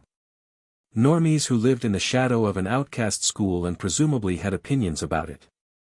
Harry had grown up in a normie-aware outcast family. His parents were careful about maintaining the boundaries between communities, but he'd never lived this close to the line. In his old life, the equivalent was the statute of secrecy. Wizards hiding from muggles. Same fear, different words. Funny how every world built the same walls. The afternoon stretched. Harry returned to his room and spent 2 hours in focused study, not schoolwork, not yet. Ward theory. He pulled everything he could from memory about ancient containment wards, binding circles, suppression matrices. He'd studied this material at Hogwarts in another life, and while the specifics were fuzzy in places, he'd been more of a practical caster than a theoretical one. The principles were sound. The wards beneath Nevermore were structured in concentric rings, with the restricted building as the focal point. 7 rings, decreasing in diameter, increasing in power. The outermost ring encompassed the entire campus. The innermost ring was directly beneath the building. And at the center, Harry could feel it even now, sitting in his room 200 meters away, something waited. At 7 p.m., his phone buzzed. Enid. Social committee is amazing. Also, I'm pretty sure Ajax likes Divina. Also, Wednesday hasn't left her room all day. Is she okay? Should I check on her? Harry typed back, she's fine. Don't check on her. She'll kill you. But like in a fun way, right? No, Enid. Not in a fun way. You worry too much. Dinner in 20. He went to dinner. He sat with the group. He watched the room. He counted the hours until 2 a.m. At 10, the dorms quieted. By 11, the corridors were empty, a few prefects on rounds, easily avoided. Harry lay in bed, fully clothed under the covers, and waited. Eugene fell asleep at 11:30, right on schedule. At 1:45, Harry slipped out. The notice me not charm settled over him like an old friend. He moved through the school in silence, past the prefects, past the locked doors, out into the cold October night. Wednesday was already at the restricted building when he arrived. She wore black, of course she did, and carried a small leather satchel over one shoulder. You're early, Harry said. You're late. It's 1:53. I said 2 a.m. And I've been here since 1:30, because I don't waste time. She turned to the building's door. The blood lock. Can you get past it? Harry stepped up to the door and placed his palm flat against the wood. He closed his eyes. 2 layers. The blood lock was on top, visceral, organic, tied to a specific individual's genetic signature. Beneath it, the wizard wards hummed with failing power. He couldn't break the blood lock. But the wizard wards were another matter. Harry reached for his magic, not the werewolf side, which was all instinct and physicality, but the deeper current, the wizard's power that lived in his core. He let it flow through his palm, into the wood, into the stone, and he spoke to the wards. Not in English. Not in any spoken language. In the language of magic itself, intent shaped into form, will pressed against structure. I am a wizard. I carry the authority of the Hallows. Open. The wards didn't open. But they flexed. Like a muscle that hasn't been used in centuries remembering how to move. The runes carved into the stone flared, briefly, blue-white, visible for half a second, and then settled. A crack appeared. Not physical. Magical. A hairline fracture in the ward structure, just wide enough for someone to slip through. Interesting, Wednesday breathed beside him. She was staring at the runes with naked fascination. I can't hold this long, Harry said through gritted teeth. The wards were old, and their weight pressed against him like holding open a stone door with his bare hands. We need to go in now. The blood lock, bypassed. The wizard wards were underneath it, they were the foundation. I weakened the foundation. The blood lock has nothing to anchor to. He pushed, and the door swung open with a groan of ancient iron. Inside was dark. Not normal dark, thick dark, the kind that swallowed light. Wednesday turned on her flashlight and the beam punched into the blackness and died 3 feet in. Charming, she muttered. Harry raised his hand. Lumos, he whispered. Light erupted from his palm, not from the pendant, from his bare skin. Brilliant, white gold, steady as a star. It pushed the darkness back like a physical thing, and the room revealed itself. Wednesday stared at his hand. Then at his face. Then at his hand again. Yeah. That was, magic. The other kind. The kind that's not supposed to exist here. He held the light up. We can discuss it later. Can we go? She didn't respond for a moment. He watched the calculations moving behind her eyes, reclassifying him, updating her model of what he was, filing the 1,000 new questions that had just generated. Then she set her jaw and nodded. Lead the way, Wednesday said. Luminescent boy. Harry stepped inside, and the restricted building swallowed them both. The interior was a single room, no, a single shaft. The building was a shell around a spiraling stone staircase that descended into the earth. The walls were covered in carvings, not decorative. Functional. Runes, sigils, diagrams that Harry recognized as ward schematics. This wasn't a building. It was a marker. A signpost driven into the ground above whatever lay below, with instructions carved into its walls for anyone who could read them. Harry could read them. This is a wizard's work, he said, his light sweeping the walls as they descended. All of it. The wards, the building, the containment structure, someone built this hundreds of years ago. A wizard working alone, from the look of it. The style is consistent, one hand, one mind. What do the carvings say?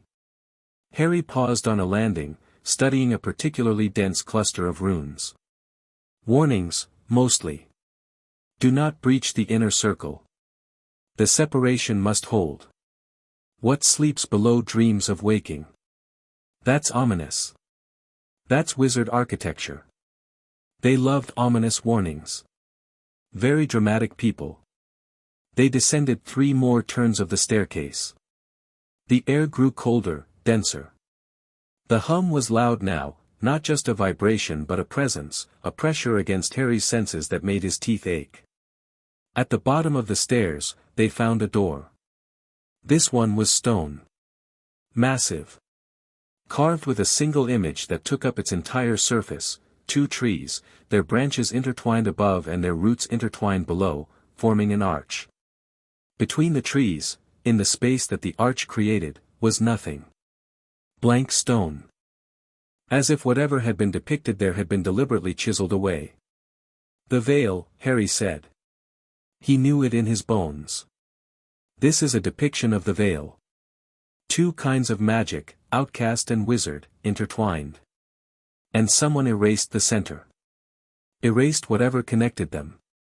Wednesday ran her fingers over the blank space. Can you open this one? Harry reached out with his senses. The door's wards were stronger here, not degraded, not failing. Actively maintained. Someone had been reinforcing them. Recently. No, he said. Not without more preparation. And these wards have been renewed, someone's been down here. Someone who understands wizard magic. The teacher, Wednesday said. The teacher.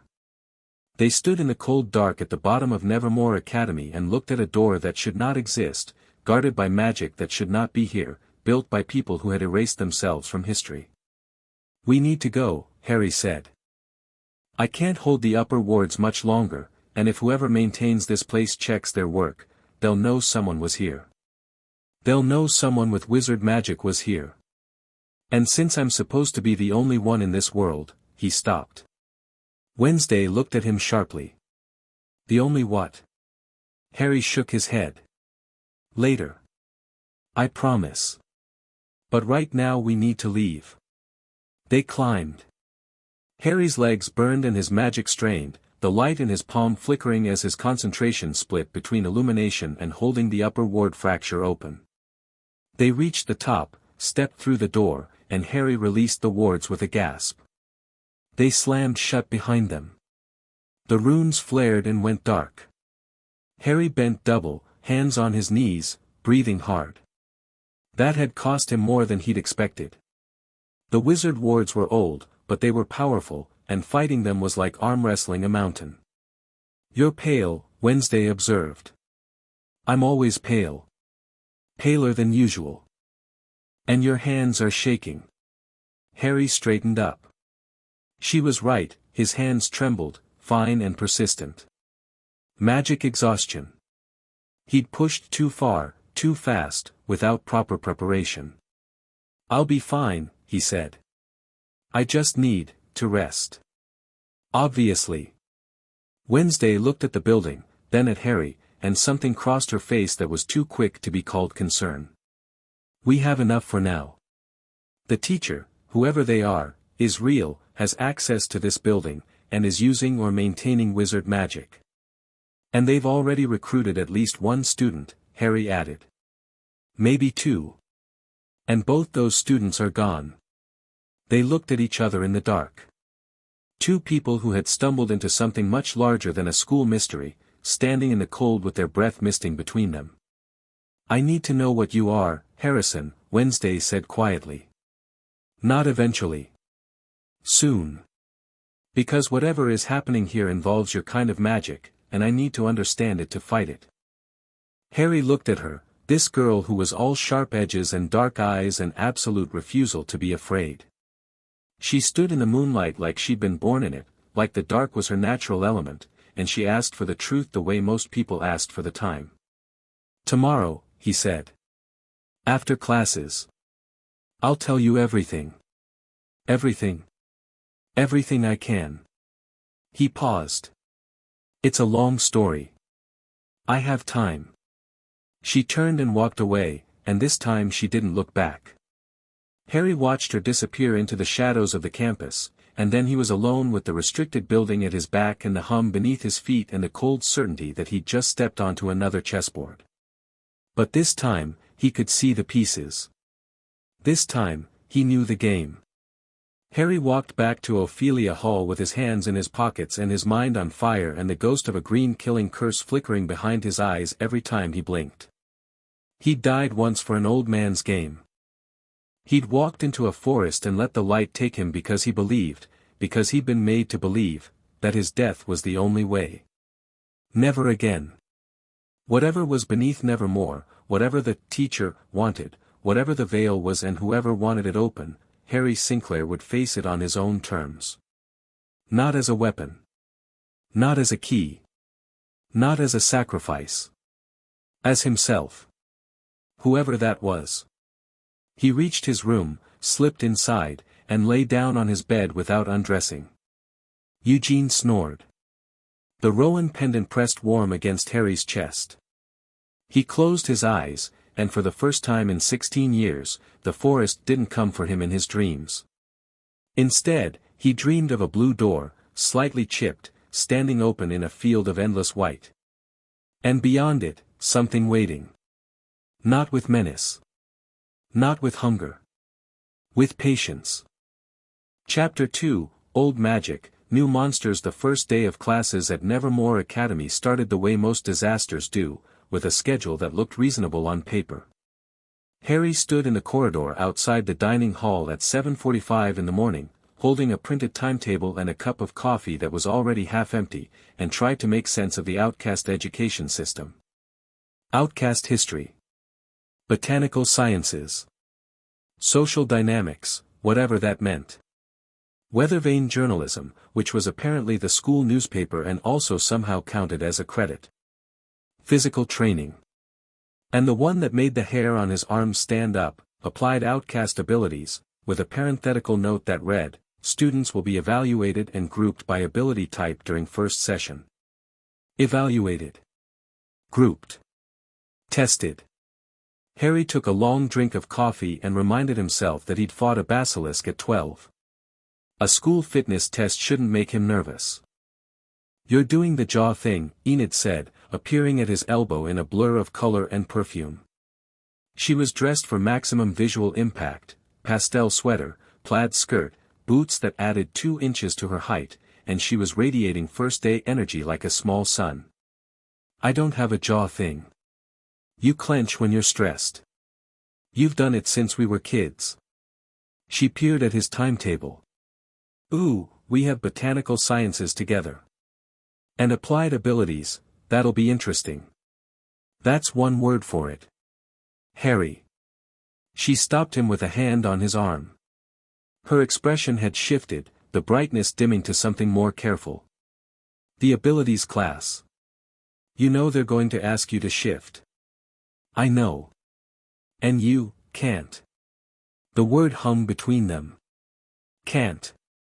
It was the polite version of the truth. Every Sinclair wolfed out by puberty, it was genetic, inevitable, as predictable as height or eye color. Enid herself was a late bloomer, still waiting for her first full transformation, and the family treated that like a minor crisis. But Enid at least showed signs, heightened senses, occasional claw manifestation, the emotional volatility that preceded a werewolf's first shift. Harry showed nothing. His senses were sharp, werewolf-level sharp, and he was faster and stronger than a normie by a wide margin. But the wolf itself? The transformation? It didn't come. His body reached for it and something inside him, something that felt suspiciously like wizard magic occupying space that the wolf needed, blocked the path. He was a werewolf who couldn't shift. In the outcast world, that was roughly equivalent to being a wizard who couldn't cast spells. It marked you. Made you less. "I'll handle it," Harry said. "I just don't want, Enid." "I'll handle it." She searched his face, found whatever she needed to find, and nodded. "Okay. But if anyone gives you grief, you tell me and you'll what? Aggressively blog about them? I will destroy them on social media, Harrison Sinclair, and that is not an empty threat." He almost smiled. Noted. "Come on, we'll be late." They split after breakfast, Enid to social dynamics, Harry to outcast history. The classroom was on the second floor of the main academic building, a high-ceilinged room with tiered seating and a teacher's platform at the front. Harry took a seat near the back, instinct placing him where he could see the door and the windows simultaneously, and waited. The room filled. He recognized a few faces from Enid's social circle, Ajax sliding in with his beanie pulled low, a tall vampire girl with bone-white skin and red-rimmed eyes who introduced herself to no one. And Wednesday, who entered last, walked directly to the back row, and sat down 2 seats from Harry without acknowledging his existence. The teacher was the silver-haired woman Harry had noticed at the faculty table, Miss Cervantes, according to the timetable. She was old in the way that outcast elders sometimes were, not frail, but layered, as if the years had added density rather than taken it away. She moved with the deliberate grace of someone who'd been dangerous once and could be again. "Welcome to Outcast History," she said, and her voice was dry and precise. "This is not a normie class. I will not coddle you. I will not sanitize. The history of our kind is written in blood, betrayal, and survival, and I will teach it as such." Harry leaned back in his chair. He liked her already. "We begin," Cervantes continued, "with the colonial era. Specifically, with the Jericho Compact of 1693, the agreement between the outcast communities of the northeastern seaboard and the normie settlers that established the legal framework for separation. Who can tell me what prompted the compact?" A hand went up. "The vampire girl. The Jericho witch trials. Normies started burning outcasts after the Salem mess spread." Partially correct. The Jericho trials were the catalyst, but the underlying cause was older. Anyone? Silence. Harry felt the answer forming in his mind, the research he'd done in the library yesterday, the passage about wand folk and the veiled, but he kept his mouth shut. Drawing attention was the opposite of his goal. Wednesday raised her hand. "There was a third party," she said. "The outcasts and the normies weren't the only supernatural communities in the colonies. There were others, practitioners of a different kind of magic. When they withdrew, the balance of power shifted, and the outcasts lost their buffer against normie aggression." Cervantes's eyebrows rose. "That's a sophisticated reading, Ms. Adams. And one that isn't in the standard curriculum." "I don't limit myself to the standard curriculum." "Clearly." Cervantes's gaze lingered on Wednesday for a moment, then swept the room. "Ms. Adams is referencing a contested piece of outcast historiography, the theory that a separate magical community, sometimes called the Veiled, coexisted with outcast populations in the pre-colonial and early colonial periods. The evidence is thin. Most mainstream historians consider it speculative at best." "But you don't," Wednesday said. "It wasn't a question." Cervantes smiled thinly. "I said the evidence is thin. I didn't say it doesn't exist." Moving on. Harry caught Wednesday's eye. She gave him the briefest nod, a micro-expression that said, "Did you hear that?" and turned back to her notes. The Veiled. There it was again.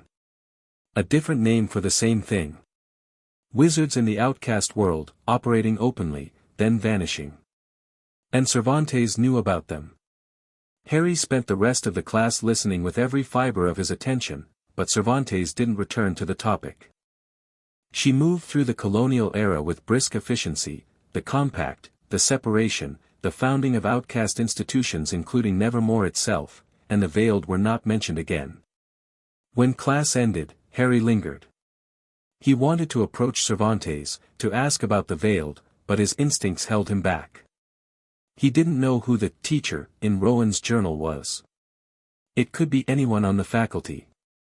Asking the wrong person the wrong question could announce his presence to exactly the person he was trying to identify. He left the classroom and found Wednesday waiting in the corridor.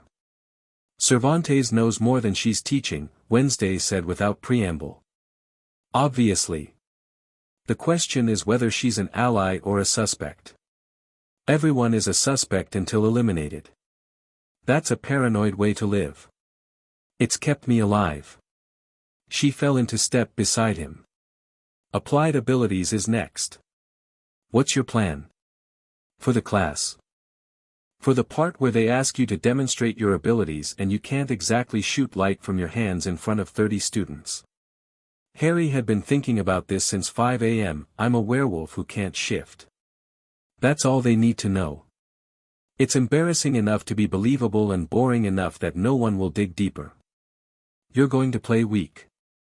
I'm going to play limited. There's a difference. Wednesday considered this.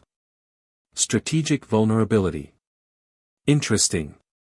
She paused at a junction in the corridor. I go left here. Try not to reveal yourself as a supernatural anomaly before lunch. I have questions I'd prefer to ask while you're still enrolled. She disappeared around the corner. Applied Outcast Abilities was held in a large gymnasium-style space attached to the main building, high ceilings, padded floors, reinforced walls that bore the scars of previous demonstrations. The instructor was Coach Vlad, the broad-shouldered vampire Harry had seen at dinner. He was exactly what you'd expect from a vampire PE teacher, pale, intense, built like a linebacker, with the casual physicality of someone who could bench press a car and considered it a warm-up. Welcome, fresh meat, Vlad said, and flashed a smile that showed very deliberate fun. Today is assessment day. I need to know what you can do, how well you can do it, and how much work I have ahead of me. When I call your name, step forward and demonstrate your primary ability. No showing off, no holding back. I've been doing this for 112 years. I know the difference. The class was a cross-section of Nevermore's population: werewolves, vampires, sirens, gorgons, psychics, a shapeshifter, and a boy who appeared to be made of living stone. They went alphabetically by first name, which meant Harry had time to watch. Ajax went first. He removed his beanie, revealing a head of living serpents, small, jewel-colored, hissing softly, and demonstrated his gorgon stare. A training dummy at the far end of the gym turned to stone in under 3 seconds. Vlad nodded approvingly. A vampire named Bianca performed a siren ability, not a voice-based power, Harry noted, but a psychic one. She touched another student's hand and the student went glassy-eyed, swaying. Siren song through physical contact, Vlad noted. Good control. Release. Bianca let go and the student staggered, blinking. Divina went next, her head wrap removed to reveal living serpent hair like Ajax's, though hers were longer and more aggressive. Her stone gaze was slower but wider, she could affect a broader area than Ajax. Enid's turn came.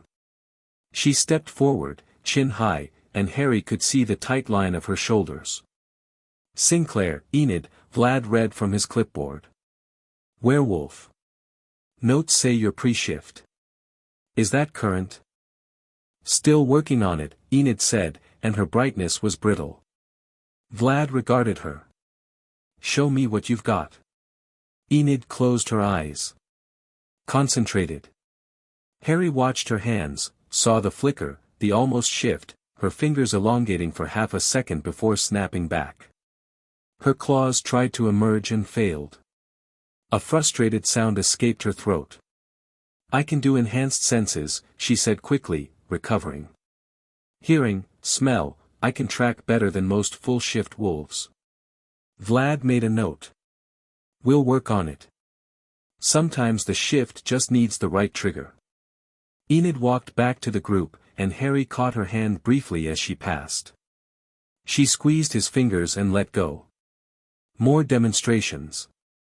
Yoko opened her mouth and produced a note that cracked the gym's reinforced window. The stone boy, Kent, his name was, punched a training dummy so hard it embedded in the wall. The shapeshifter, a quiet kid named Eugene, Harry's roommate, he realized, transformed into a swarm of bees that circled the gym before reconverging into a person. Sinclair, Harrison, Vlad called. Harry stepped forward. Every eye in the room. Werewolf, Vlad read. Pre-shift as well. There was a note of surprise. Twins who were both late bloomers was unusual. Not exactly, Harry said. I have the enhanced senses, the speed, the strength. The shift itself doesn't seem to be happening. Doesn't seem to be, or isn't. Harry shrugged. I've never shifted. Not partially, not fully. Vlad's brow furrowed. That's atypical for your age and bloodline. Your mother is Esmeralda Sinclair. Yeah. Her pack produces dominant wolves. You should have shifted years ago. He studied Harry with open professional curiosity. Show me the physical enhancements. Speed and strength. This, at least, Harry could do honestly. The werewolf side of his biology was real. He was stronger and faster than any normie, with reflexes that bordered on precognitive. He just couldn't transform. Vlad set up the standard tests. Sprint across the gym. Harry clocked a time that made Vlad's eyebrows rise. Strength assessment on a calibrated machine. Harry put up numbers that were solidly mid-range for a werewolf, nothing flashy, nothing that screamed anomaly. He deliberately held back on the reflexes test, catching the thrown objects at wolf normal speed rather than the preternatural quickness he was actually capable of. Solid physical baseline, Vlad said, making notes. But without the shift, you're operating at maybe 40% of your potential. We'll work on unlocking whatever's blocking the transformation. Harry nodded and returned to the group, ignoring the sideways glances. A werewolf who couldn't shift. The outcast equivalent of a broken toy. He could feel the social recalibration happening in real time, students filing him away as less, as defective, as someone not worth worrying about. Good. Let them. A tall, broad-shouldered werewolf near the back of the group, dark-haired, square-jawed, the kind of effortless physical confidence that came from early shifting and pack dominance, caught Harry's eye and smirked. Not cruelly. Dismissively. The way a wolf with teeth looks at a wolf without them. Harry didn't react. He'd survived Draco Malfoy. He'd survived Snape.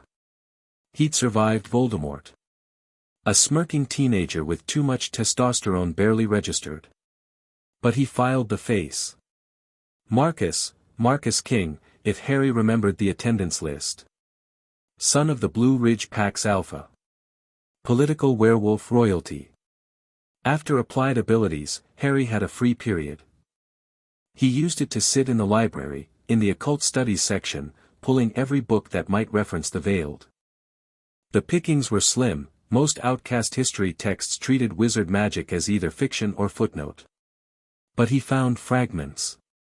A mention in a journal from 1712 about practitioners who walk between worlds. A reference in a theological text to the twice gifted, who carry the spark of the old art. The twice gifted. Harry wrote it down. That was him, wasn't it? Wizard soul in a werewolf body. The twice born, the twice gifted, the thing that shouldn't exist. He was deep in a crumbling manuscript when someone sat down across from him. You skip lunch often? Harry looked up. Miss Thornhill, the normie botany teacher, stood at the table with a mug of tea and an expression of gentle concern. She was younger up close, maybe 30, with kind eyes and the sort of warm, accessible demeanor that made students confide in her. Harry's guard went up like a portcullis. Lost track of time, he said, closing the manuscript casually. Happens to the best of us. Especially in the occult section, some of these books are fascinating. She glanced at the spine of the manuscript. Thornton's annotations on pre-colonial outcast spirituality. That's pretty advanced reading for a first year. I like history. So does your friend Wednesday Addams. She's been through half this section in 2 weeks. Thornhill smiled. I'm Marilyn Thornhill. Botany. I know I'm the odd one out here, a normie among outcasts, but I like to think that makes me approachable. If you ever need anything, my office is in the greenhouse. Thanks, Harry said. She hovered for a moment, clearly expecting more, then gave a small nod and moved away. Harry watched her leave. Approachable. Kind. Warm. The sort of teacher students confided in.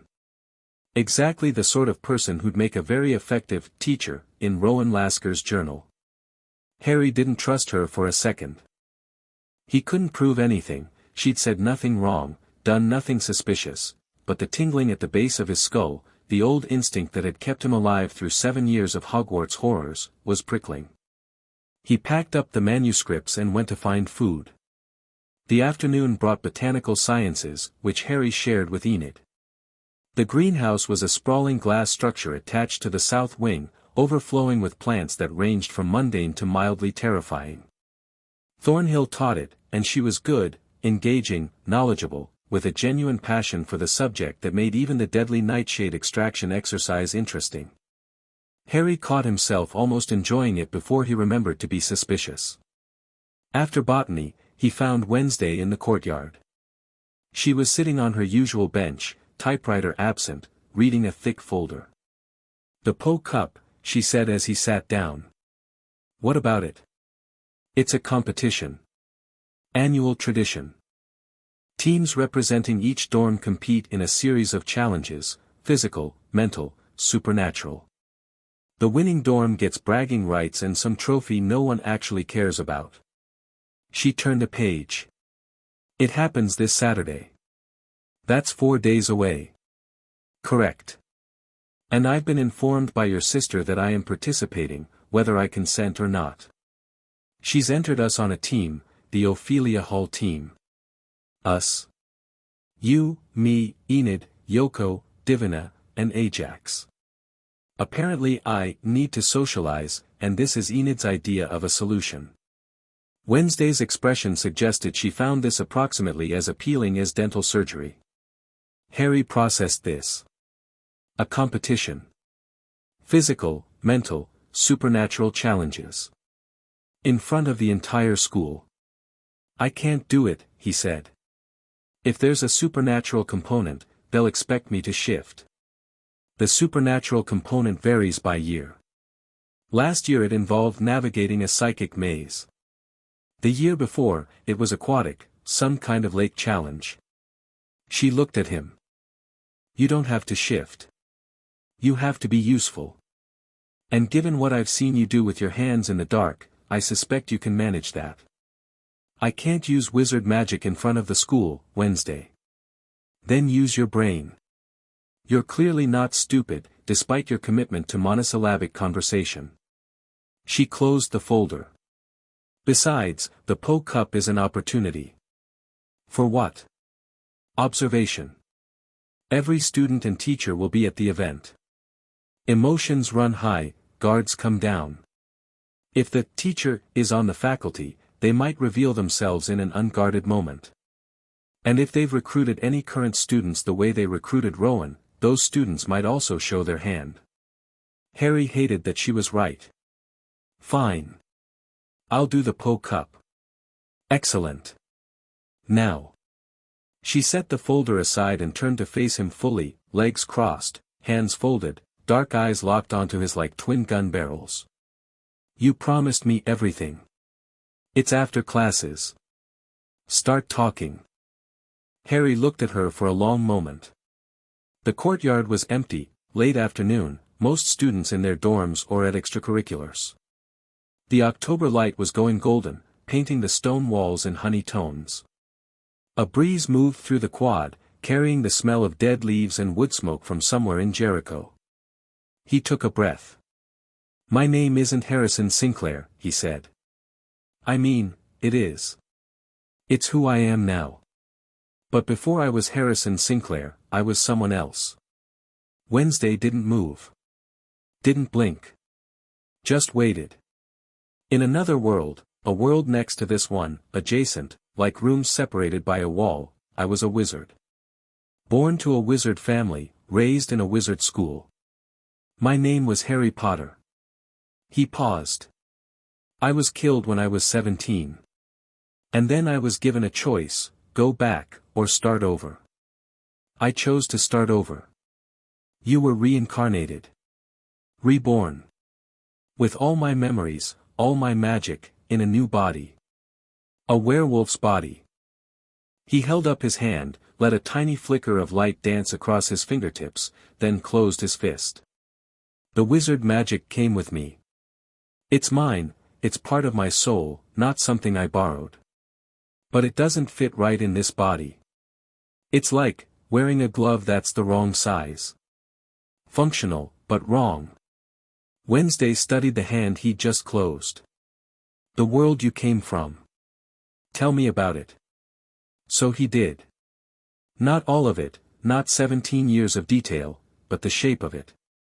A hidden world of witches and wizards, concealed within normie society by a statute of secrecy. Schools of magic, Hogwarts, with its moving staircases and talking portraits, and castle full of children learning to reshape reality with sticks of wood.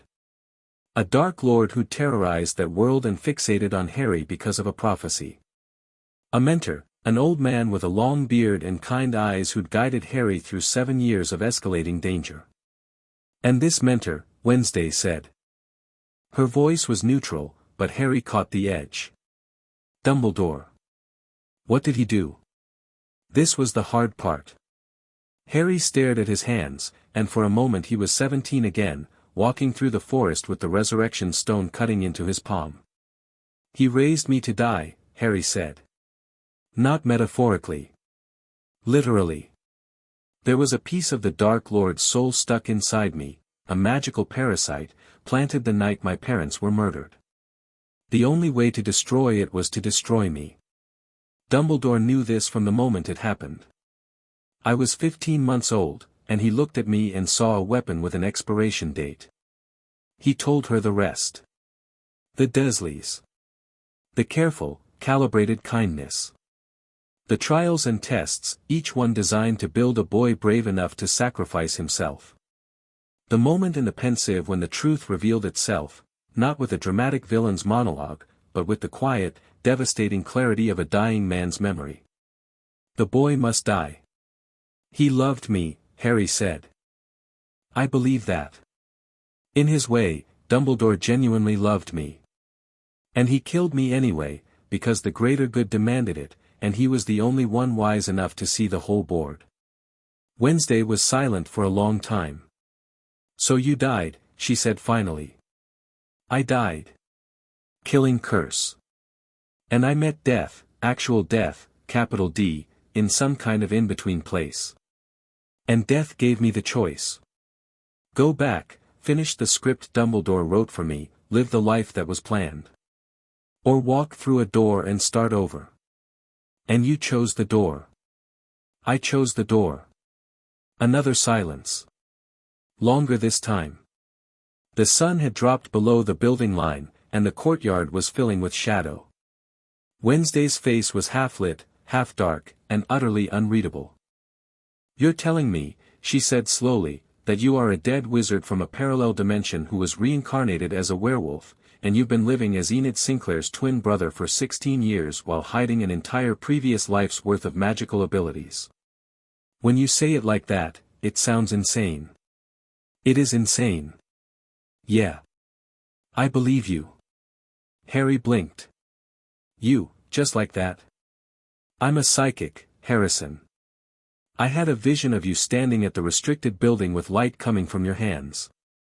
I've seen things in my visions that would make most people question their sanity. A parallel dimension wizard is unusual, but not impossible. She paused. Also, it explains you. Explains me how. The way you move, constantly aware, constantly mapping exits. The way you talk, measured, careful, like every word is a tactical decision. The way you look at authority figures like they're all hiding a knife. She met his eyes. You don't act like a 16-year-old. You act like a soldier who got out. Something in Harry's chest cracked. Just a small fissure, a hairline fracture in the wall he built over 16 years of silence. Someone saw him. Not the werewolf, not the Sinclair twin, not the broken kid who couldn't shift. Him. The boy who'd lived and died and lived again and carried it all alone because there was no one in this world who could possibly understand. I am a soldier who got out, he said quietly. Wednesday nodded once. Then she stood. I have follow-up questions. Approximately 200. But they can wait. She picked up her folder. Right now, I want to see these wards again.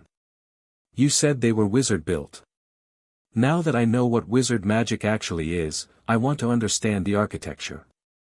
Wednesday, I just told you I died and was reincarnated into another dimension and your response is, show me the wards. Emotional processing is inefficient. I'll schedule it for later. She looked at him flatly. Are you coming or not? Harry stared at her. Then something happened that hadn't happened in a very long time, he laughed. A real laugh, startled out of him, rough and genuine. Yeah, he said. I'm coming. They couldn't access the restricted building during daylight hours, too exposed, too many potential witnesses. Instead, Harry showed Wednesday what he could sense from a distance. They walked the campus perimeter, and he talked her through the ward structure the way a doctor reads an X-ray. 7 concentric rings, he said, standing at the edge of the north lawn with his hand pressed to the ground. The outermost ring follows the property line. Each successive ring is tighter, stronger. The innermost is directly beneath the restricted building. What are they containing? Something that radiates magical energy. Not outcast energy, or not just outcast energy. It feels. He searched for the word. Hybrid. Like 2 frequencies layered on top of each other. 2 kinds of magic. Outcast and wizard. Exactly. Whatever's down there, it's connected to both. And the wards, the wizard wards, are designed to suppress it. To keep it dormant.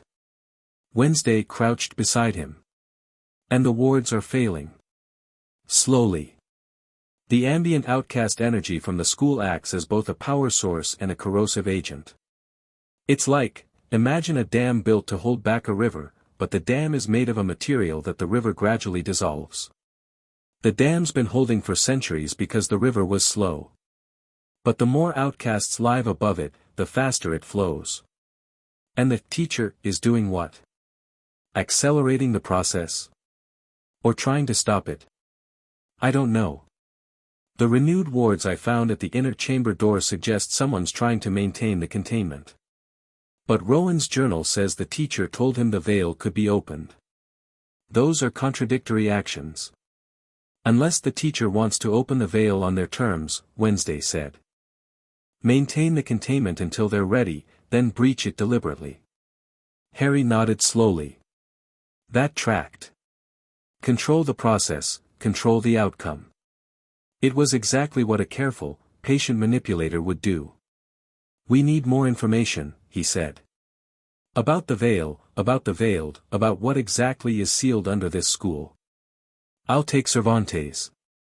She knows more than she's sharing. I can push without arousing suspicion, she already expects it from me. And I'll keep working the library. There has to be more documentation than what I've found.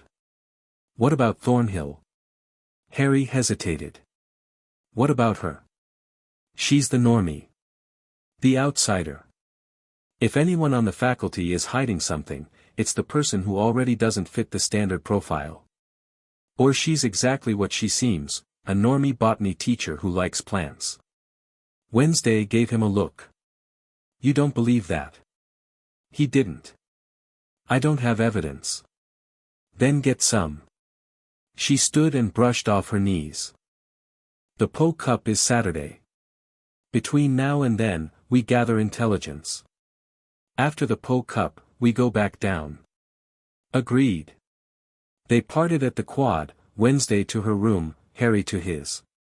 The evening was fully dark now, the campus lit by lampposts that cast warm pools of gold across the stone pathways.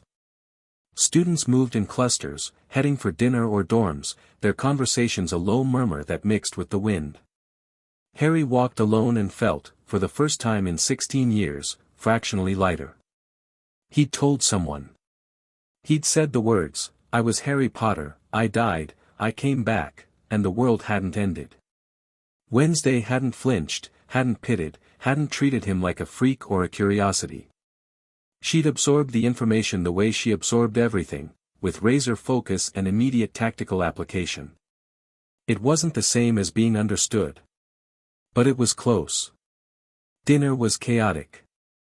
Enid had thrown herself into Po-Cup preparations with the full force of her personality, and the Ophelia Hall table was a war room of strategy discussions, team-building exercises, and increasingly creative insults directed at the rival dorms.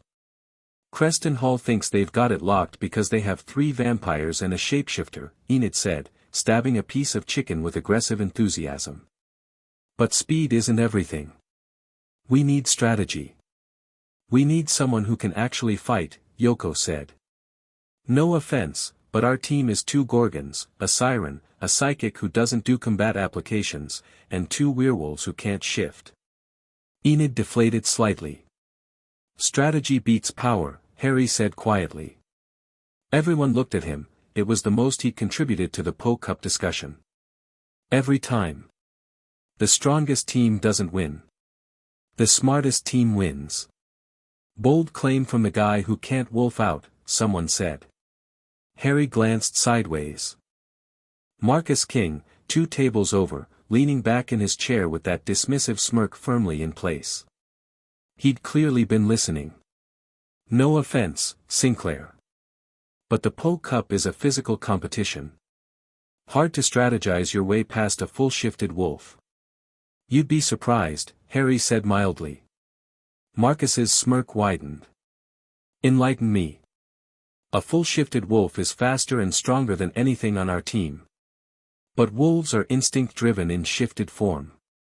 They chase what runs, they attack what threatens. That's predictable. Harry took a sip of water. And predictable loses. The table had gone quiet. Marcus's eyes narrowed, not anger, exactly. Assessment. The evaluation of a dominant wolf encountering something it couldn't immediately categorize. We'll see Saturday, Marcus said.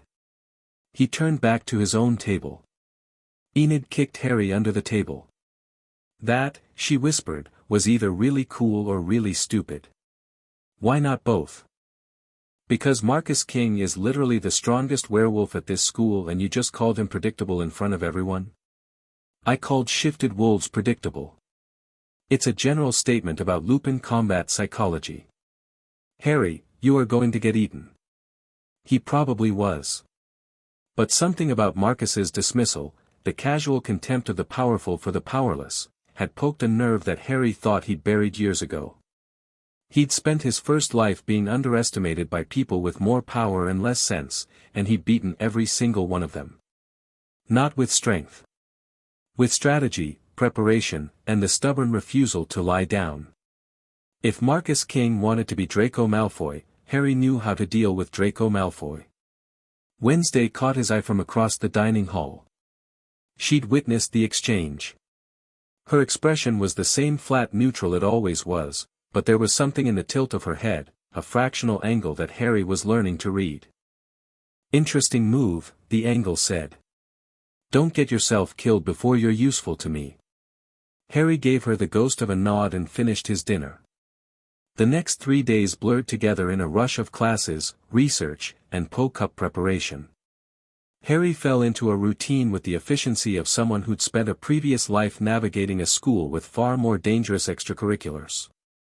Classes in the morning, outcast history with Cervantes, botanical sciences with Thornhill, the various academic requirements that Nevermore stacked onto its supernatural curriculum. Applied abilities in the afternoon, where Vlad put them through increasingly demanding physical drills. Library research in the evening. And late at night, when the campus slept, careful probes of the ward structure beneath the school. He was learning. Slowly, carefully, mapping the wards layer by layer like an archaeologist brushing dirt from a ruin. The wizard who'd built them had been brilliant, the architecture was elegant, efficient, with redundancies and fail-safes that spoke to decades of planning. But time was winning. The outer rings were the weakest, and Harry found fractures in the third and fourth rings that hadn't been there when he first probed 2 days ago. The degradation was accelerating. He told Wednesday during one of their courtyard sessions. She listened, processed, and immediately pivoted to the human element. I spoke with Cervantes, she said. After class, privately. I asked about the veil directly. And She was surprised. Not that I asked, she expected that after my comment in class. But she was surprised at how much I already knew. Wednesday paused. She told me something that's not in any book I've found. The Veil didn't just coexist with outcasts, they created the outcast communities. Harry stared at her. What? According to Cervantes, the original outcast abilities, lycanthropy, vampirism, siren song, all of it, were wizard magic that was adapted and taught to non-wizards. A sharing of power. The Veiled gave their magic to others, and in the process, it changed. Became something different. Organic, blood-based, heritable. Outcast magic isn't separate from wizard magic, it's wizard magic that evolved. The implications hit Harry like a train. If outcast abilities were descended from wizard magic, if they shared a common root, then the Veil wasn't just a separation between communities. It was a separation between two branches of the same power. And the thing beneath Nevermore, the hybrid energy he could feel radiating from the containment structure, might be the original source. The common ancestor. The root from which both wizard and outcast magic had grown. That changes everything, Harry breathed. It changes the stakes, Wednesday corrected. If someone opens the Veil, reconnects the two branches, it wouldn't just affect this school. It would affect every outcast in the world. And presumably every wizard in yours. The wizarding world is in a different dimension. Dimensions can have thin spots. You're proof of that. She looked at him steadily. What happens if the Veil opens, Harry? Best case, worst case. Harry thought about it. Really thought, drawing on his knowledge of magical theory from both lives. Best case, he said slowly, outcast abilities stabilize and strengthen. Outcasts gain access to a wider range of magical capability. The Veiled, if any exist in this world, are no longer hidden. Two communities reunite. And worst case? The power surge is uncontrollable. Outcast abilities go haywire, every werewolf shifts uncontrollably, every vampire's hunger amplifies, every psychic is overwhelmed. Mass casualties. And the dimensional barrier between this world and the wizard world thins. Which means the wizarding world notices. And the wizarding world has its own governments, its own armies, its own opinions about how magic should be used. Your world's governments would intervene. My world's governments make normie politics look sane. If they detected a breach between dimensions, they'd respond with force. Obliviators, Aurors, containment teams. And they wouldn't distinguish between outcasts and threats. Wednesday absorbed this in silence. So the teacher, she said, is either trying to save the world or destroy it. Or they think they're saving it and they're wrong. Harry's voice was bitter, and he heard the echo of Dumbledore in it, the greater good, the necessary sacrifice. That's usually how it goes. Thursday evening. The Poe Cup was 2 days away, and Enid was in full general mode. Okay, team meeting, she announced, claiming a corner of the Ophelia Hall common room with the territorial confidence of an alpha's daughter. Everyone sit down. We need a game plan. Harry, Wednesday, Yoko, Divina, and Ajax arranged themselves in a rough circle. Wednesday sat slightly apart from the group, legs crossed, expression suggesting she was being held against her will, which, technically, she was. The Poe Cup has 3 stages, Enid said, consulting her phone. Stage 1, a race through the forest, on foot, no abilities. Pure physical. Stage 2, a puzzle challenge in the old crypt, mental, team-based. Stage 3, a capture the flag on the lake, abilities allowed. The lake? Ajax looked nervous. Like, in the water? There are boats. Canoes, I think. I don't do water, Divina said flatly. Snakes don't do water. We'll figure it out. The point is, we need to play to our strengths. Enid turned to Harry. The forest race, that's you. You're the fastest runner we have, even without shifting. Harry nodded. He could do a foot race without exposing anything. His werewolf speed was legitimate. Wednesday, the puzzle challenge is your territory. You and Harry, you're both freakishly smart. I prefer intellectually superior, Wednesday said. The lake stage is where it gets tricky. Abilities are allowed, which means Marcus King's team will have at least 2 full-shifted wolves in canoes. Enid chewed her lip. We need a counter. Yoko, Harry said. Everyone looked at him. Her voice. If she can project across water, she can disorient the other teams. Sirens have an advantage on open water, the sound carries, echoes, comes from everywhere. You can't fight what you can't locate. Yoko's eyebrows went up. I mean, yeah, I could. But the full siren wail would affect our team too. Not if you target the frequency. You can modulate, right? Hit the range that disorients without incapacitating. Maybe. I've never tried it in a combat context. Try it at practice tomorrow. What about the Gorgon stare? Ajax asked. Can I just, he mimed turning someone to stone. If you stone another student, you'll be disqualified, Wednesday said. The rules specifically prohibit permanent or semi-permanent incapacitation. Temporary stoning. The committee's definition of temporary is notably vague. I'd advise against it. The strategy session continued for an hour. Harry found himself slipping into a leadership role without intending to, the same way he had with Dumbledore's army, the same quiet authority that came from having faced worse and knowing how to think under pressure. He didn't dominate the conversation. He listened, asked questions, and made suggestions that built on what others offered. Wednesday watched him the entire time.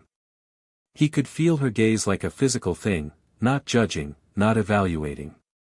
Cataloging. Adding this new data point to her growing profile of who he was. Enid noticed too. You're good at this, she said after the others had dispersed. She and Harry were alone in the common room, the fire burning low. The strategy stuff. The leading without looking like you're leading thing. I've had practice. At Crowley Prep. You never led anything at Crowley. Before that. She frowned. Harry, we went to the same schools our entire lives. There was no before that. He'd slipped. A tiny crack in the partition, and Enid, who was far more perceptive than people gave her credit for, had noticed. I just mean I've always been a strategy person, he said. You know that. I know you read military history for fun and you play chess against yourself and you have nightmares about things that never happened to you. She was looking at him with that expression again, the one that lived between love and fear. Harry, what aren't you telling me? Enid, I'm your twin. We shared a womb. We've shared everything since we were born. But you, there's this whole part of you that I can't reach. This locked room. And I hear you at night sometimes, on the phone with Mom, and you go quiet when I walk in, and you disappear for hours and come back with this look on your face like you've been somewhere I can't follow. Her eyes were bright. Not with tears, Enid wasn't a crier. With frustration. With the kind of helpless love that comes from watching someone you care about carry something alone and refusing to let you help. Harry felt the words rise in his throat. I was someone else before I was your brother. I lived and died in another world. The person you grew up with is real but incomplete, a fraction of something larger that I can't show you because it would change everything. He swallowed them. I know I'm different, he said. I know there are things about me that don't add up. And I promise, Enid, one day I'll explain everything. But right now, I need you to trust me. I do trust you. That's the problem. I trust you completely and you don't trust me back. The words landed like a slap. Not because they were cruel, because they were true. I trust you more than anyone in this world, Harry said, and his voice cracked on the word world in a way that made it mean more than it should. The things I'm carrying aren't easy to explain. And some of them would change how you see me. Nothing could change how I see you. You'd be surprised. She held his gaze for a long, fierce moment. Then she exhaled, sharp and frustrated, and punched his shoulder. Hard. Ow. You deserve it. She stood up. Fine. Keep your secrets. But I'm not going to stop asking, Harry. Eventually you're going to run out of ways to dodge, and I'll be right there. She walked out of the common room, and Harry sat by the dying fire and thought about the two people in this world he cared about most, his sister, who loved him unconditionally and whom he was lying to every day, and a girl in black who knew his darkest truth and hadn't flinched. He pressed his thumb into the Rowan pendant and felt the magic stir. One day, he told himself. One day I'll tell Enid everything. But not today. Today, he had a mystery to solve, a school to protect, and a past to outrun. He went to bed and dreamed of chess pieces, black and white, moving on a board that stretched to infinity, and somewhere in the distance, a hand he couldn't see was reaching for the king. Friday passed in a haze of Poe Cup preparation and last-minute research. Harry spent his free period in the library, pushing deeper into the occult studies collection. He found a map, hand-drawn, fragile, tucked between the pages of a book on colonial-era outcast settlements, that showed the Jericho area circa 1700. Nevermore wasn't on it. The school wasn't built until 1791, according to the official history. But the site was marked. A small symbol, a circle with two intersecting lines, sat on the spot where the academy now stood, with a notation in cramped, archaic handwriting, the Wellspring. Sealed by AC, year of our Lord 1692. The Wellspring. Sealed by AC. Harry's hand trembled. He photographed the map with his phone and immediately texted Wednesday. Found something. Library. Now. She arrived 7 minutes later, which for Wednesday constituted rushing. He showed her the map, the symbol, the notation. AC, she said. Initials. The wizard who built the wards. And the Wellspring. That's what's under the school, not a creature, not a curse. A source. The place where the two types of magic intersect. The common root. Sealed in 1692. 1 year before the Jericho Compact. Wednesday's mind was working. Harry could practically see the connections forming. The Veiled sealed the Wellspring, then withdrew behind the veil. The two events are connected. They sealed the source of shared power and then separated themselves from the outcast community entirely. But why? If the magic was shared, if it worked, why seal it and leave? Fear, Wednesday said immediately. The same reason normies burned witches. When power is shared, it's also vulnerable. If one side turns on the other, the shared source becomes a weapon. Or the Wellspring became unstable. Maybe the mixing of wizard and outcast magic at the source level was dangerous. Maybe AC sealed it because it had to be sealed. And now someone wants to unseal it. They looked at each other. The teacher isn't just using students, Harry said slowly. They're looking for a key. Rowan's journal said he could be the key. Someone with the right kind of power to interface with the Wellspring. Someone like you, Wednesday said. The words dropped into the silence like a stone into water.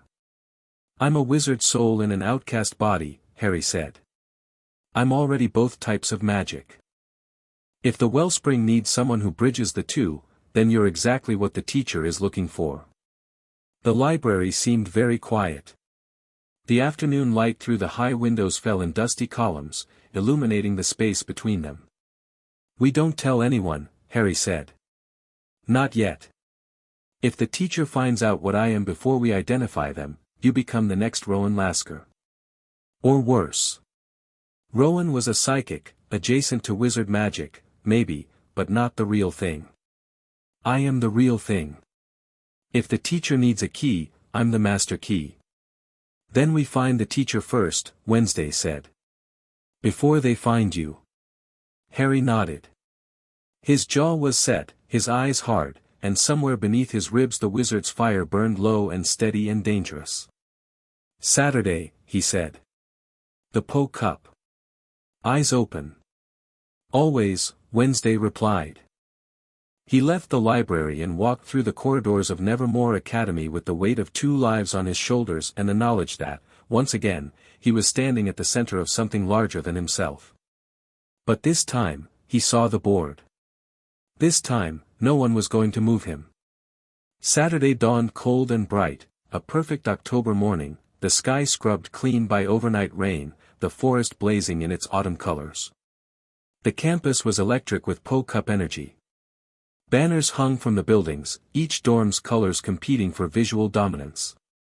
Students moved in packs, wearing team jerseys and face paint, their excitement generating a hum of outcast energy that Harry could feel layered on top of the deeper, darker hum from below. The Ophelia Hall team assembled in the common room at 8 a.m. Enid had coordinated outfits, purple jerseys with silver trim, the hall's traditional colors. She'd even gotten Wednesday into one, which Harry suspected involved either blackmail or an act of God. I look like a grape, Wednesday said flatly. You look like a team player, Enid corrected. Those are the same thing. Harry pulled on his jersey and tucked the Rowan pendant beneath it. He'd reinforced his occlumency, the mental discipline he'd learned from Snape in another life, adapted now to shield his thoughts from psychic outcasts, and layered a subtle confusion charm over his magical signature. If anyone with psychic abilities looked at him too closely, they'd sense werewolf and nothing else. The Po Cup commenced at 9 a.m. with a ceremony in the quad, Principal Weems presiding, flanked by the faculty, all 4 dorm teams assembled in their colors. Marcus King's Creston Hall team was impossible to miss, all muscle, all confidence, Marcus himself standing at the front with his arms crossed and that infuriating smirk locked in place. His team had 4 werewolves, 3 who could full shift, a vampire, and a siren. On paper, they were the strongest team in the competition by a mile. Harry wasn't worried about paper. Welcome to the 73rd Annual Po Cup. Weems announced, her voice carrying across the quad with practiced authority. A tradition as old as Nevermore itself, a test of body, mind, and ability. 3 stages. 1 winner. May the best dorm prevail. Applause. Cheering. Marcus's team pounded their fists together in some kind of ritualistic display that made Enid roll her eyes so hard Harry thought she'd sprain something. Stage 1 begins in 10 minutes, Weems continued. The forest race. 1 representative per team. A 3-mile course through the northern woods, marked by flags. First to return with their team's token wins priority positioning for Stage 2. Enid turned to Harry. You're up. He nodded. He'd expected this. The forest race was straightforward, no abilities, just speed and endurance. His werewolf physicality was honest, earned, nothing he needed to hide. The 4 runners assembled at the forest edge. Harry, Marcus King for Creston, a vampire girl named Petra for Hawthorne Hall, and a tall, wiry shapeshifter named Darius for Poe Hall. Marcus was bigger than Harry by 30 pounds, all of it muscle, with the easy grace of a wolf who'd been shifting since he was 12. He looked at Harry and grinned. Sinclair. The wolf who can't wolf. You sure about this? Guess we'll find out. Try to keep up. I'd hate for it to be embarrassing. The starting horn blew. Marcus exploded forward like a launched missile, raw werewolf speed, legs churning, pulling ahead of the pack within seconds. Petra was fast too, vampire agility keeping her close. Darius shifted his legs into something longer and more powerful, not a full transformation, just an adaptation, and surged. Harry ran. Not with everything he had. Not yet. He settled into a pace that was fast, clearly werewolf fast, but not remarkable. 3rd place. Comfortable. The forest swallowed them, the trail winding between trees, over roots, through a stream crossing that soaked his shoes. Harry's senses mapped the terrain automatically, every root, every stone, every shift in the ground. His body moved with the fluid, instinctive grace that his werewolf physiology provided, but his mind was elsewhere. He was watching Marcus. The Alpha's son ran the way he did everything, with dominant, aggressive power. He attacked the terrain, powering over obstacles rather than flowing around them. Fast, yes. Incredibly fast. But he was burning energy at a rate that wasn't sustainable over 3 miles. Harry had run longer distances than this in a previous life. He'd chased through the Forbidden Forest, fled through the Department of Mysteries, sprinted across the Hogwarts grounds during a battle. He knew what it felt like to run when your life depended on it, and he knew the difference between speed and endurance. At the 1.5 mile mark, Marcus was still ahead. But the gap had stopped growing. At mile 2, it started shrinking. Harry increased his pace, not dramatically, just a steady acceleration that ate the distance between them meter by meter.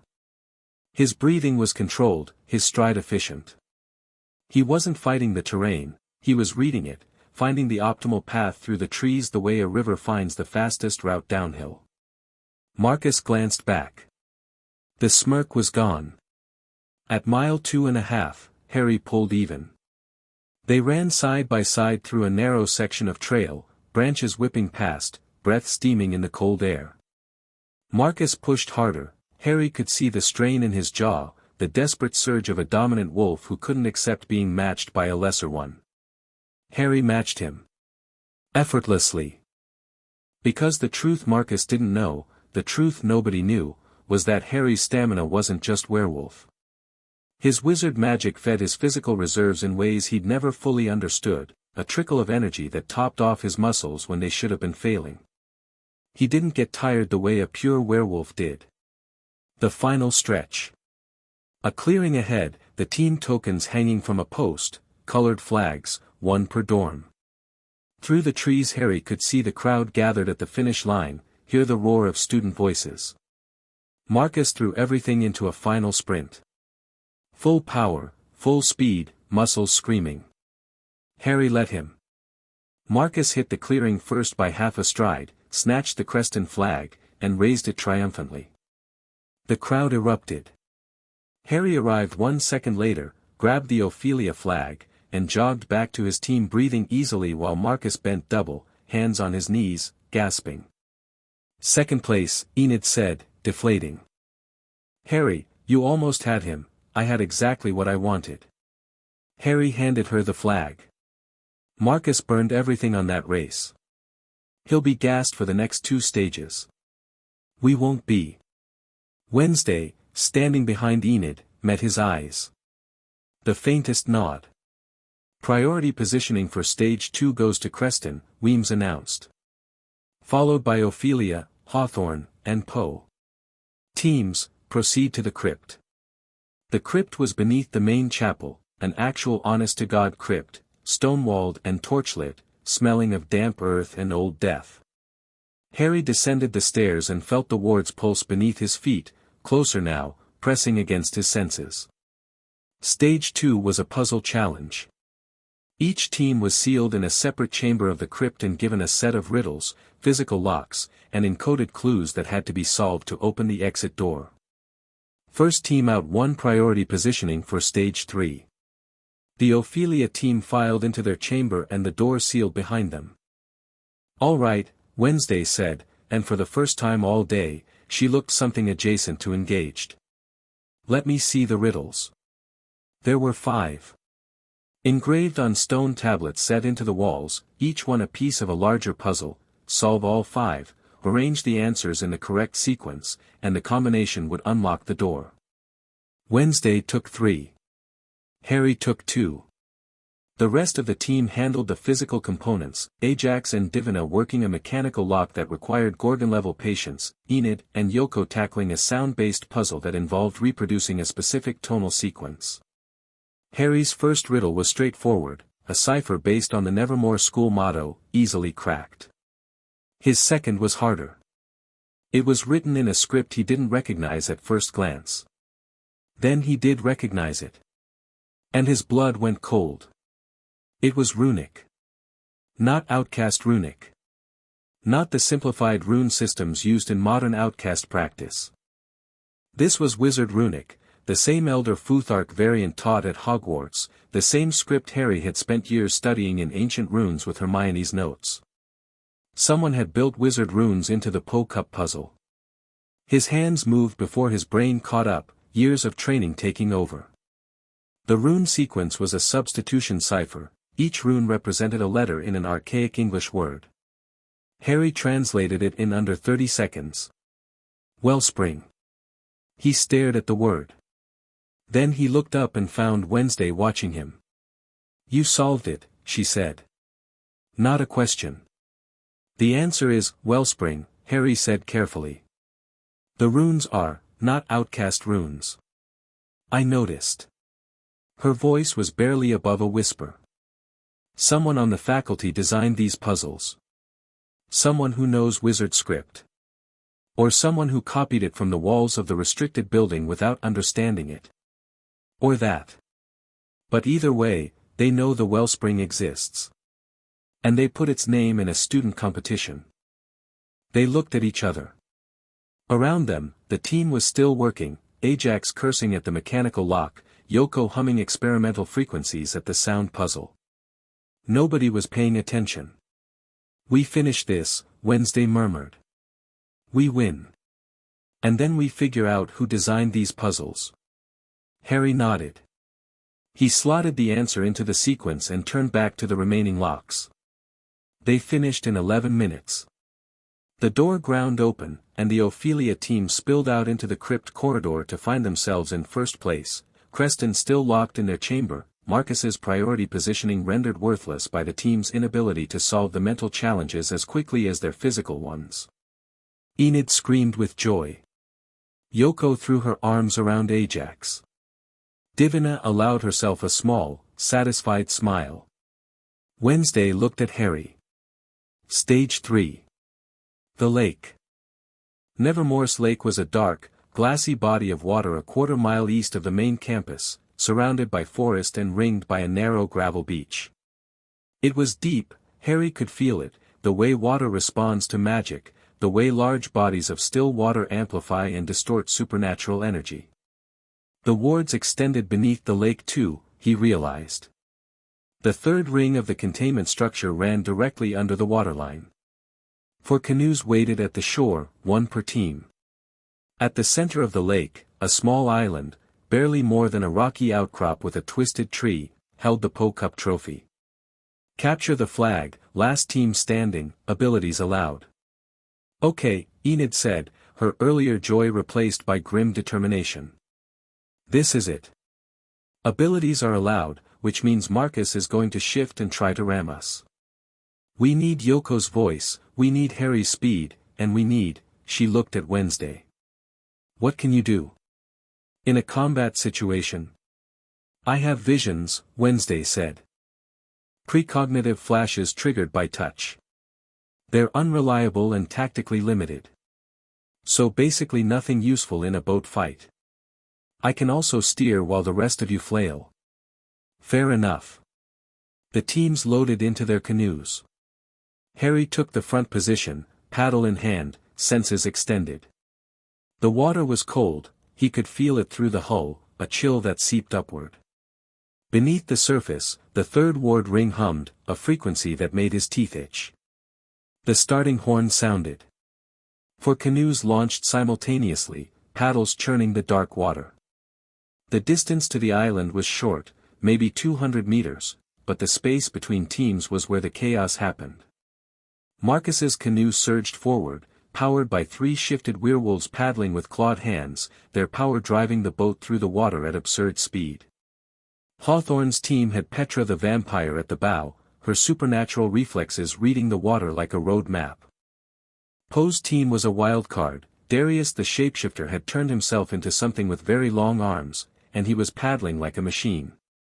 "Yoko," Harry called. "Now." Yoko opened her mouth. The sound that came out wasn't a scream, it was lower, subtler, a frequency that traveled across the water like oil spreading on a surface. Harry felt it wash over him and pass through. Yoko had calibrated it as they'd practiced, targeting a range that affected equilibrium and spatial awareness while leaving their own team untouched. The effect was immediate. Hawthorne's canoe swerved hard left, Petra clutching her head, her vampire hearing making her more susceptible to the acoustic assault. Poe's canoe wobbled as Darius lost his rhythm, his shape-shifted arms fumbling the paddle. Marcus's team pushed through it. Werewolf hearing was less sensitive than vampire hearing, and Marcus's sheer force of will kept his team paddling. But they slowed. A fraction, but enough. Paddle. Harry barked, and the Ophelia canoe shot forward, Wednesday steering with cold precision, Enid and Ajax throwing their weight into every stroke. They reached the island at the same time as Creston. Marcus leaped from his canoe before it beached, fully shifted now, a massive grey wolf that stood shoulder-height to Harry, teeth bared, eyes blazing gold. Two of his teammates shifted behind him, smaller wolves flanking the alpha. Harry stepped out of the canoe onto the rocky shore. The trophy sat on a stone pedestal at the island center, maybe 30 feet away. Marcus's wolves stood between Harry and the prize. Behind Harry, his team was climbing out of the canoe, Wednesday calm, Enid tense, Yoko breathing hard from her sustained acoustic assault, Ajax and Divina pulling off their headwear. Harry, Enid whispered. Those are 3 full-shifted wolves. I can count. What's the strategy for 3 full-shifted wolves? Harry looked at Marcus. The grey wolf snarled, low and threatening, and took a step forward. Dominance display. Territory claim. This is mine. Back off. In his old life, Harry had faced a dragon. A basilisk. A horde of dementors. A dark lord with a death wish and the most powerful wand in existence. 3 wolves. He could work with 3 wolves. Ajax, Divina, Harry said, not taking his eyes off Marcus. The 2 flanking wolves. Can you stone them? Temporarily. If they look at us, Ajax said. Gorgon stare needs eye contact. Get their attention. Yoko, another burst, higher frequency this time. Target the wolves specifically. Enid, yeah. When I say go, run for the trophy. Harry, what are you going to, trust me? Marcus lunged. It was fast, wolf fast, predator fast, a grey blur of fur and muscle that covered the distance between them in half a heartbeat. Harry's body moved on instinct, not werewolf instinct. Battle instinct. He sidestepped, letting Marcus's jaws snap shut on empty air, and drove his elbow into the wolf's shoulder as it passed. It wasn't a hard hit. It didn't need to be. It was a redirect, using Marcus's momentum against him, turning the lunge into a stumble. The wolf skidded on the rocks, claws scrabbling for purchase. Now! Harry shouted. Yoko screamed, a targeted burst that hit the 2 flanking wolves like a wall. They yelped, staggering, and in that moment of disorientation they looked up, directly at Ajax and Divina, who had positioned themselves perfectly, headwear removed, snake hair writhing. Twin Gorgon stares locked onto 2 wolves. Stone spread from the wolves' paws upward, grey, cold, fast. In 3 seconds, 2 wolves were statues on the beach, frozen mid-snarl. Marcus wheeled around, snarling, but he was alone now. 1 wolf against a team of 6. And Harry was already moving, not toward the trophy, but toward Marcus, closing the distance, forcing the wolf to deal with him instead of, go. Harry yelled. Enid ran. She was fast, werewolf fast even without the shift, her legs pumping, blonde hair streaming behind her. She reached the pedestal, grabbed the trophy, and raised it above her head. The horn sounded. The Poe Cup was over. The beach erupted. Hawthorne and Poe had reached the island during the fight, but too late, the trophy was claimed. Enid was screaming, Yoko was screaming, Ajax was doing some kind of victory dance that involved his snake hair. Even Divina cracked a full smile. Marcus shifted back to human form, naked from the waist up, breathing hard, looking at Harry with an expression that had evolved from dismissal to something considerably more complicated. "You played me," Marcus said. His voice was flat but not angry. "I played the board," Harry said. "You were the biggest piece on it. The forest race. You held back. I needed you to spend everything on the sprint. Third stage, you had nothing left to strategize with." Marcus stared at him for a long, charged moment. Then he did something Harry didn't expect, he laughed. "Short, rough, genuine. Fair play, Sinclair. You're smarter than you look." "Thanks. I think." Marcus held out a hand. Harry shook it. The grip was crushing, deliberately, a wolf's way of acknowledging a rival without fully conceding, and then Marcus walked away to de-stone his teammates with the help of a sheepish-looking Ajax. Wednesday appeared at Harry's shoulder. She was watching Marcus's retreating back.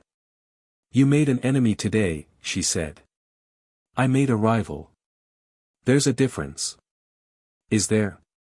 Harry looked at her. "An enemy wants to destroy you. A rival wants to beat you. Marcus King isn't petty enough for destruction. He's too proud. He'll want to win the next contest, and the one after that. That makes him predictable and manageable. You've thought about this." "I've dealt with his type before." Wednesday's mouth did the thing that was almost a smile. "The wizard school. You had a Marcus King. Blonde, rich, dramatic. Less muscle, more sneering. And what happened to him?" Harry thought about Draco Malfoy, the pointed face, the inherited cruelty, the slow, painful realization that the side he'd chosen was monstrous. The boy on the astronomy tower who couldn't kill. The man at the trial who'd looked at Harry with something that might have been gratitude. "He grew up," Harry said. "Eventually." The Ophelia Hall team carried the Poe Cup trophy back to campus in triumph. Enid was glowing, actually glowing, her eyes bright, her laughter ringing across the quad. Even her near miss with the wolf transformation during the excitement, claws flickering at her fingertips, canines sharpening for half a second, couldn't dim her mood. Harry saw it, though. The flicker. The almost shift. And he felt something tighten in his chest. Enid's wolf was coming. Slowly, fighting against whatever blockage ran in the Sinclair genetics, but it was coming. And when it came, it would change her. Not in the bad ways their mother feared. Esmeralda's anxiety about Enid's late shift was purely social, a pack-image concern, but in the deep, irreversible ways that every transformation brings. Enid would be stronger, faster, more connected to the animal side of her nature. And Harry, who could not shift and never would watch from the outside. That was fine. He'd been on the outside his whole life. Both lives. The celebration continued into the evening. The Ophelia Common Room became the center of social gravity, students from other dorms drifting in to congratulate or commiserate. Harry let himself be part of it. He drank the terrible punch someone had made, he accepted the backslaps and the fist bumps, he even endured Enid's aggressive public retelling of the canoe battle, in which his role grew more heroic with each iteration. He literally matadored a full-shifted alpha wolf. Enid was telling a group of wide-eyed first-years. Just stepped aside and, she mimed the elbow strike, nearly hitting Yoko in the process. "It wasn't that dramatic," Harry said. "It was exactly that dramatic, and I will not be silenced." By 10 p.m., the party was winding down. Harry slipped out while Enid was busy organizing a group photo, walked through the cooling campus, and found himself at the north lawn. The restricted building squatted in the moonlight, dark and silent. He didn't approach it. Not tonight. Instead, he stood at the edge of the lawn and reached out with his wizard senses, tasting the wards. The third ring, the one that ran beneath the lake, was weaker than it had been yesterday. The Poe Cup. Hundreds of outcasts on the lake, their abilities blazing, their emotional energy spiking. The wards had absorbed it all, and the containment structure had flexed under the load. More cracks. Wider cracks. The degradation wasn't just accelerating, it was snowballing. Harry pulled his senses back and stared at the building. "AC," he whispered. "Whoever you were. Your cage is failing." A sound behind him. Harry turned. This time it wasn't Wednesday. Miss Thornhill stood at the edge of the lawn, a cardigan wrapped around her shoulders, a mug of something steaming in her hand.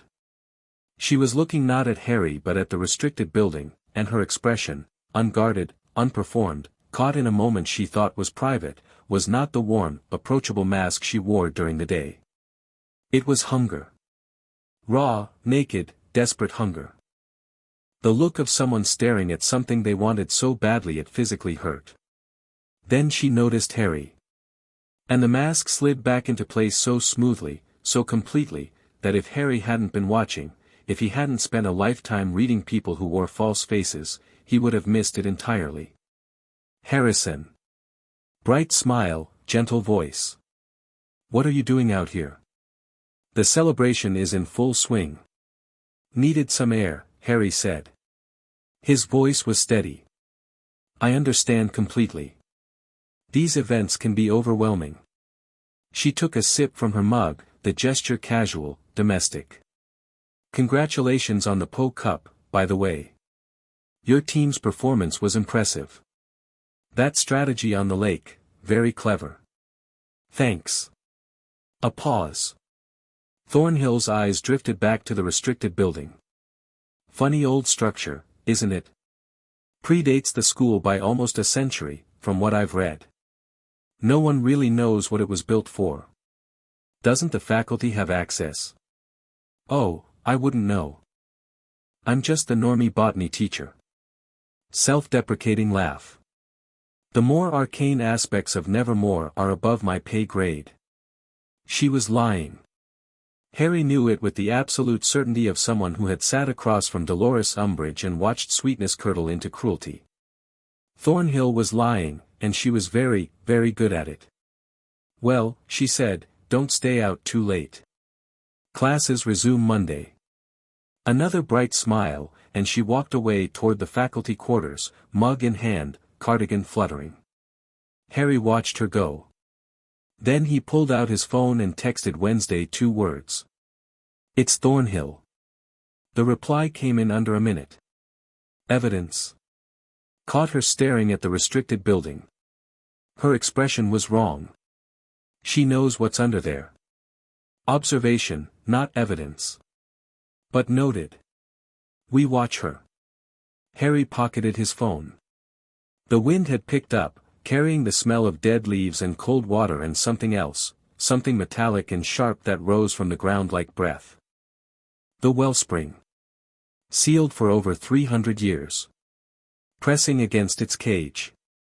And Marilyn Thornhill, the kind normie teacher with the warm eyes and the perfect mask, standing in the moonlight, staring at it with the hunger of someone who'd been waiting a very long time. Harry turned and walked back to Ophelia Hall. His mind was already moving, plans, contingencies, next steps. Tomorrow he'd research Thornhill's background. Monday he'd probe the wards again. He and Wednesday would keep building the case, carefully, methodically, the way you disarm a bomb, one wire at a time.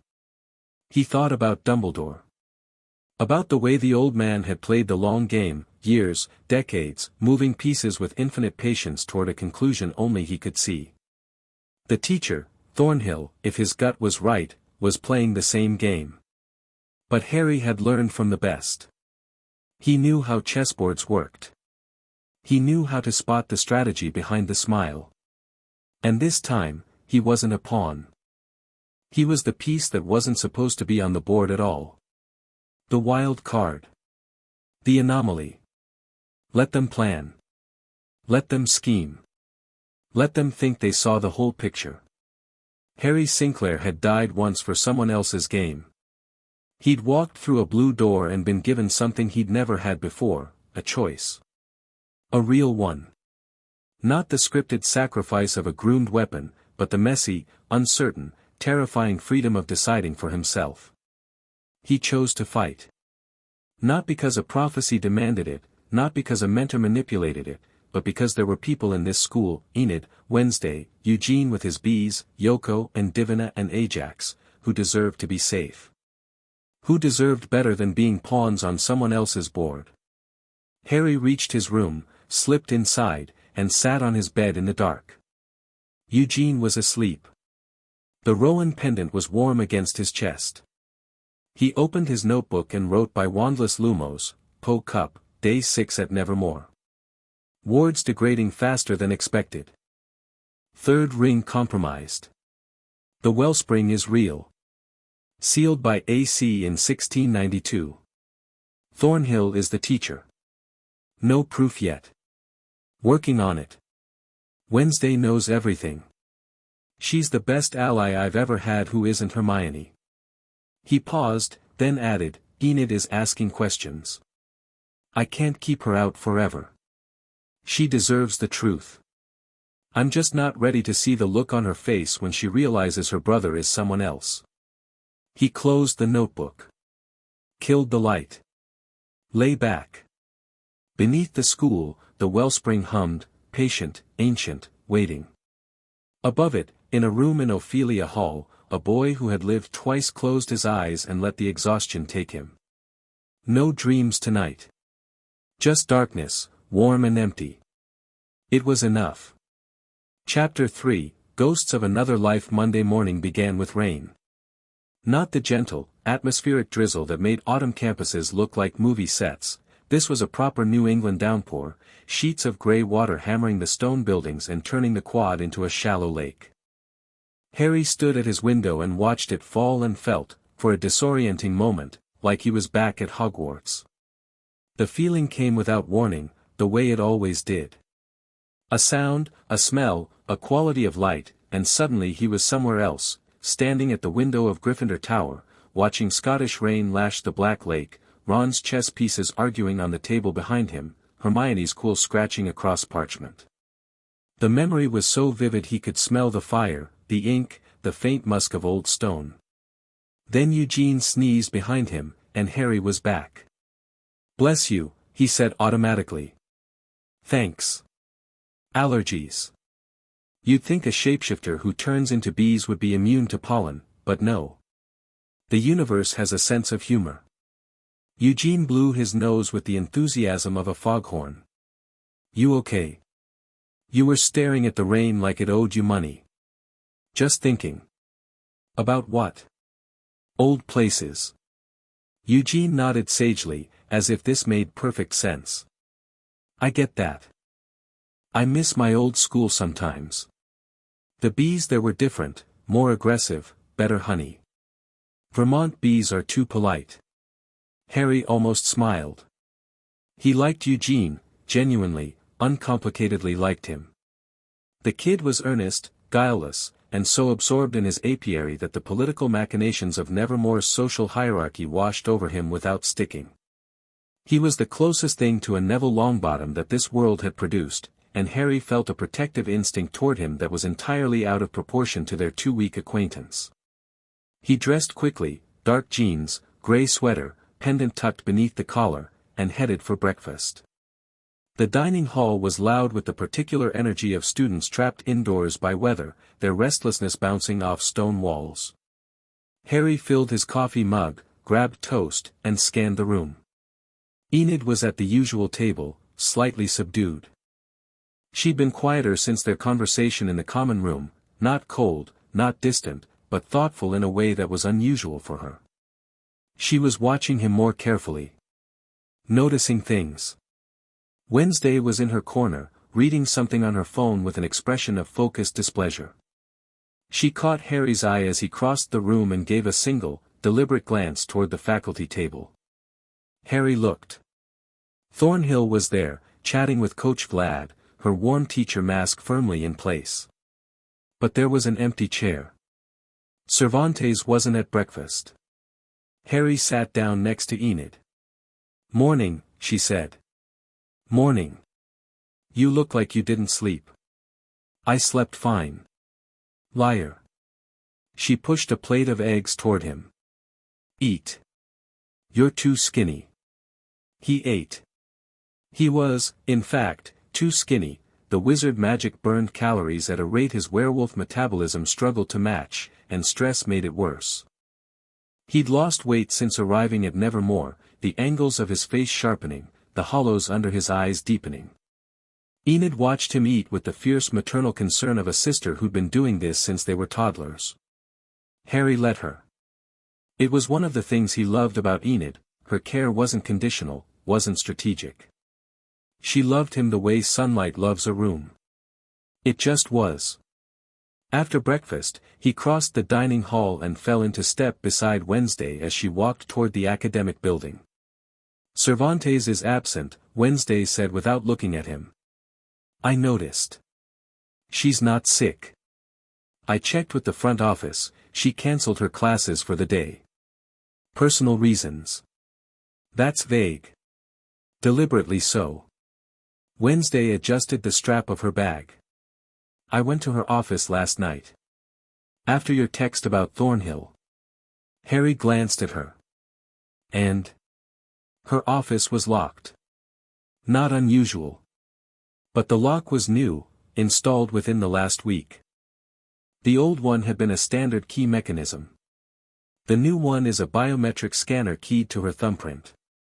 A biometric scanner. In an outcast school. Normie technology. Which is notable because Cervantes is emphatically not a normie. She's one of the oldest outcasts on faculty, some kind of heritage seer, from what I've gathered. The question is why an outcast elder suddenly needs normie-level security on her office door. Harry turned this over. Cervantes knew about the Veiled. She'd confirmed their existence in class and then clammed up. If she had information worth protecting, research, documentation, evidence, a biometric lock made sense. But it also meant she was afraid. Afraid enough to add security. Afraid of someone with access to the building. We need to talk to her, Harry said. I agree. But not together. She's already intrigued by me, my questions about the Veiled got her attention. If I bring you into it, she'll wonder why a werewolf transfer student is interested in obscure magical history. So you approach her alone. Today. If she's in her office, I'll push for a private conversation. Wednesday paused at the stairwell where their paths diverged, her to the psychology wing, him to botanical sciences. In the meantime, keep watching Thornhill. And Harry, yeah. Your magic. The surges. Are they getting worse? He hesitated. The honest answer was yes. Since arriving at Nevermore, his control had been slipping. The proximity to the wellspring, the constant, bone-deep hum of hybrid magic pressing against his senses, was agitating his wizard core in ways he didn't fully understand. Small things. The frozen water glass. A pen that levitated off his desk during a moment of distraction. A door that locked itself when he was irritated. Nothing dramatic, nothing visible to others. But the trend was clear. I'm handling it, he said. Wednesday gave him a look that said she didn't believe him. Then she turned and walked away, her black figure disappearing into the crowd of students. Botanical Sciences was in the greenhouse, which was at least warm and dry, a welcome change from the raw morning. Thornhill greeted the class with her usual brightness, distributing soil samples and launching into a lesson on carnivorous outcast flora. Harry sat in the back row and watched her teach. She was good. He kept having to remind himself of that. Thornhill was genuinely good at this. Her knowledge was deep, her passion authentic, her teaching style engaging without being condescending. If she was the teacher from Rowan's journal, she'd been embedded at Nevermore long enough to build a convincing cover. And that meant she was either a very patient predator or Harry was wrong about her. He wasn't wrong. The hunger he'd seen on her face Saturday night wasn't something you faked. That was real.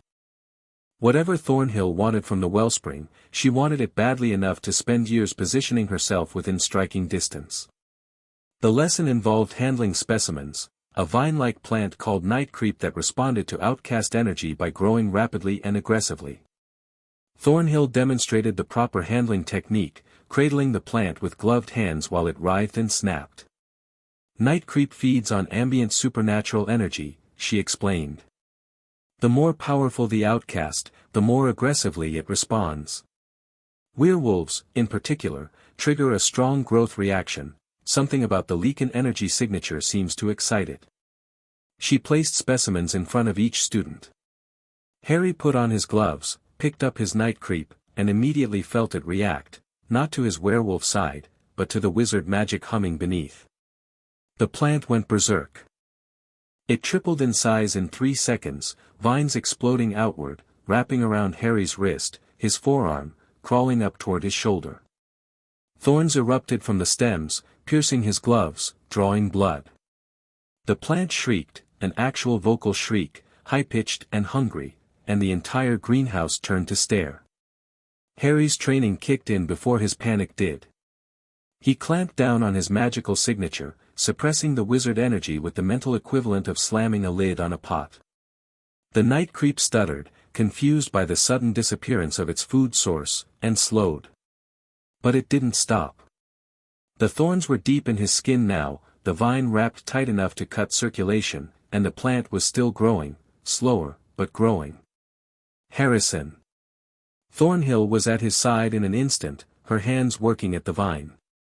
Hold still, the thorns are barbed, if you pull. She touched the plant and froze. For 1 second, one single, suspended second, Thornhill's hands were on the nightcreep that was wrapped around Harry's arm, and her expression flickered. Not concern. Recognition. The same look a prospector gets when they hit gold, shock, followed instantly by greedy calculation. Then it was gone. Smooth, professional concern replaced it, and she was cutting the vine with practiced efficiency, her voice calm and reassuring. Everyone, this is exactly why we use containment protocols. Some specimens react unpredictably to certain energy signatures. Harrison, are you all right? Fine, Harry said through gritted teeth. The thorns were pulling free of his skin as Thornhill removed the vine, each one leaving a bloody puncture. His arm throbbed.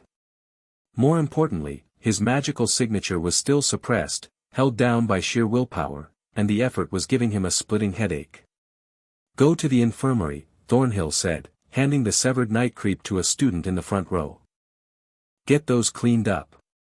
The thorns can cause infection if left untreated. Harry nodded and left the greenhouse, cradling his wounded arm. The rain had slackened to a drizzle. He walked toward the main building, but instead of turning right toward the infirmary, he turned left, into an empty corridor, away from the traffic. He leaned against the wall and released his suppression. The magic surged back like a wave, hot, electric, too much. It crackled along his skin, sparking at his fingertips, and the lights in the corridor flickered violently. A window cracked. A fine line, top to bottom, splitting the glass with a sound like a whip. Shit, Harry breathed. He grabbed the pendant with his good hand and channeled through it, pulling the excess energy down through rowan wood and rune work, grounding it, forcing it to dissipate. The light steadied. The crackling faded. His arm was bleeding freely. He looked at the puncture wounds and muttered a healing charm, the simplest one he knew, the magical equivalent of butterfly bandages. The skin knitted together, rough and imperfect, leaving red marks that would fade to nothing by tomorrow. He flexed his fingers. Everything worked. But the headache was savage, and his control was shot for the day. He could feel his magic sloshing around inside him like water in a bucket that was being carried too fast. The wellspring's proximity was doing something to him, amplifying his wizard core, destabilizing the careful balance he'd spent years building. He needed to figure out why, and he needed to do it before something worse than a nightcreep incident happened.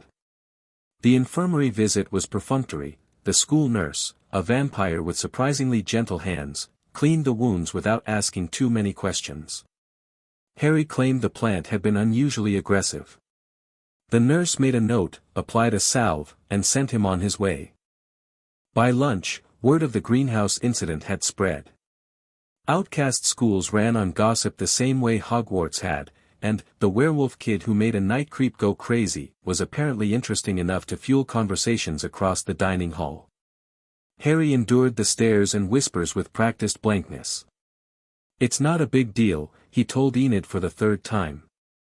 "The plant reacted to my energy. Some specimens are more sensitive." "Harry," it screamed. "Plants don't scream. Even outcast plants don't scream. This one did. Because of you. Because of a random energy fluctuation. It happens with werewolves," Thornhill said so herself. Enid looked at the fading marks on his arm. "Those are almost healed." "Fast metabolism." "That's not fast metabolism. I've seen you heal before, Harry. You heal faster than any werewolf I've ever met. Faster than Mom." He didn't have an answer for that. Because she was right, the healing charm had accelerated a process that was already unnaturally quick, and the result was visible. "Drop it, Enid," he said quietly. "I'm not going to, please." Something in his voice made her stop. She looked at him, really looked, the way she did when she was trying to see past the walls, and her expression softened from frustration into something more fragile. "One day, Harry. You promised." "I know."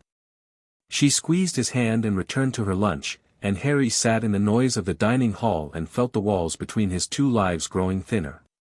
After lunch, he had a free period. He went to the library, not the occult section this time, but the administrative records. Nevermore kept faculty files in a restricted archive on the library's lower level, accessible to students for academic research purposes, with a signed request form. Harry didn't bother with the request form. A wandless Alohomora, whispered against the archive door's lock, clicked it open with a sound like a finger snap. He found Thornhill's file in the second cabinet.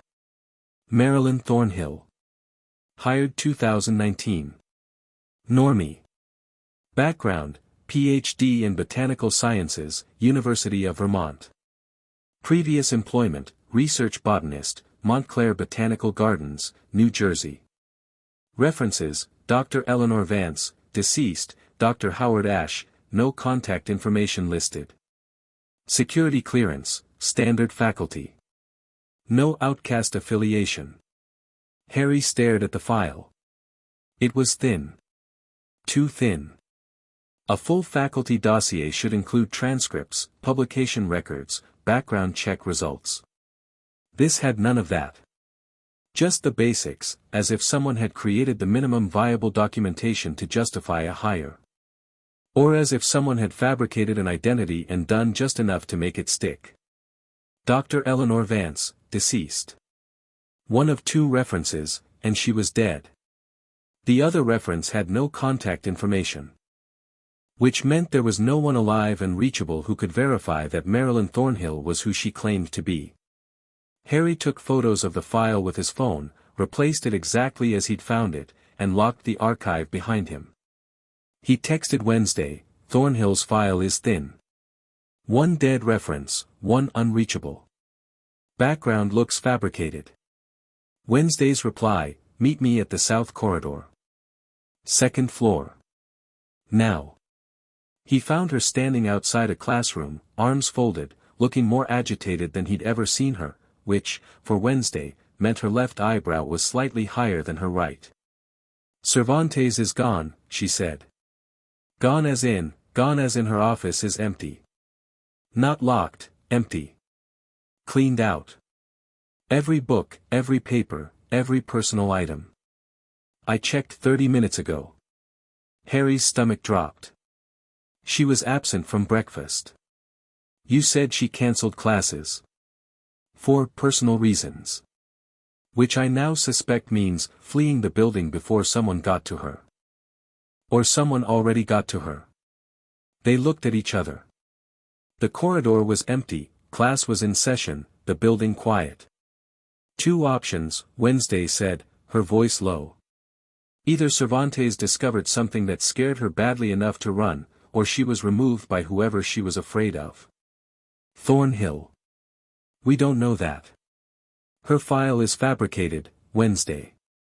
Dead references, no verifiable background. She's not a normie botany teacher. She's something else using that identity.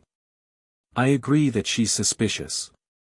But suspicious doesn't equal guilty, and accusing a faculty member without evidence will get us expelled, not answers. She was right.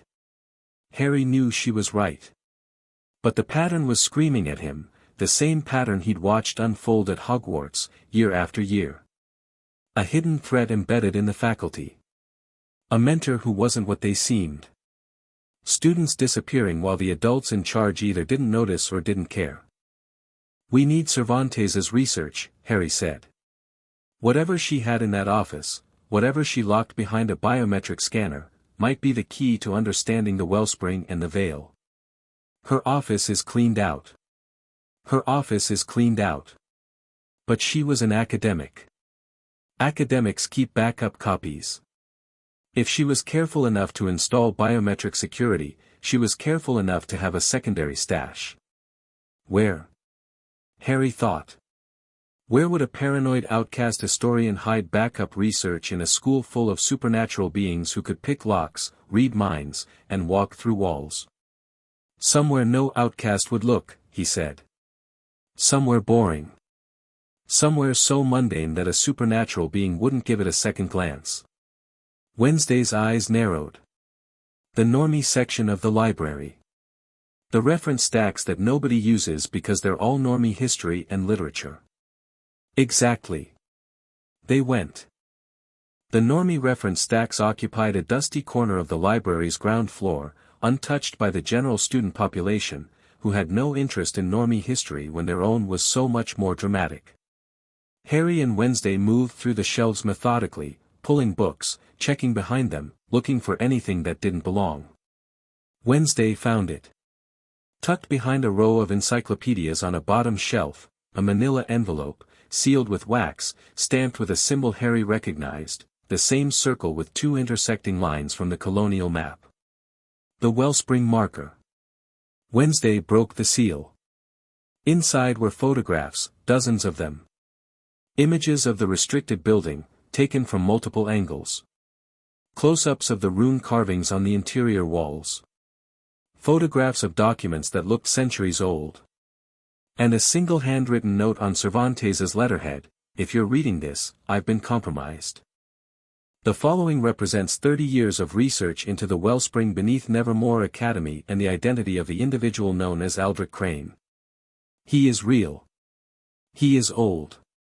And he is here. Do not trust Marilyn Thornhill. She is not who she claims to be. The wellspring must not be opened. The veil exists for a reason.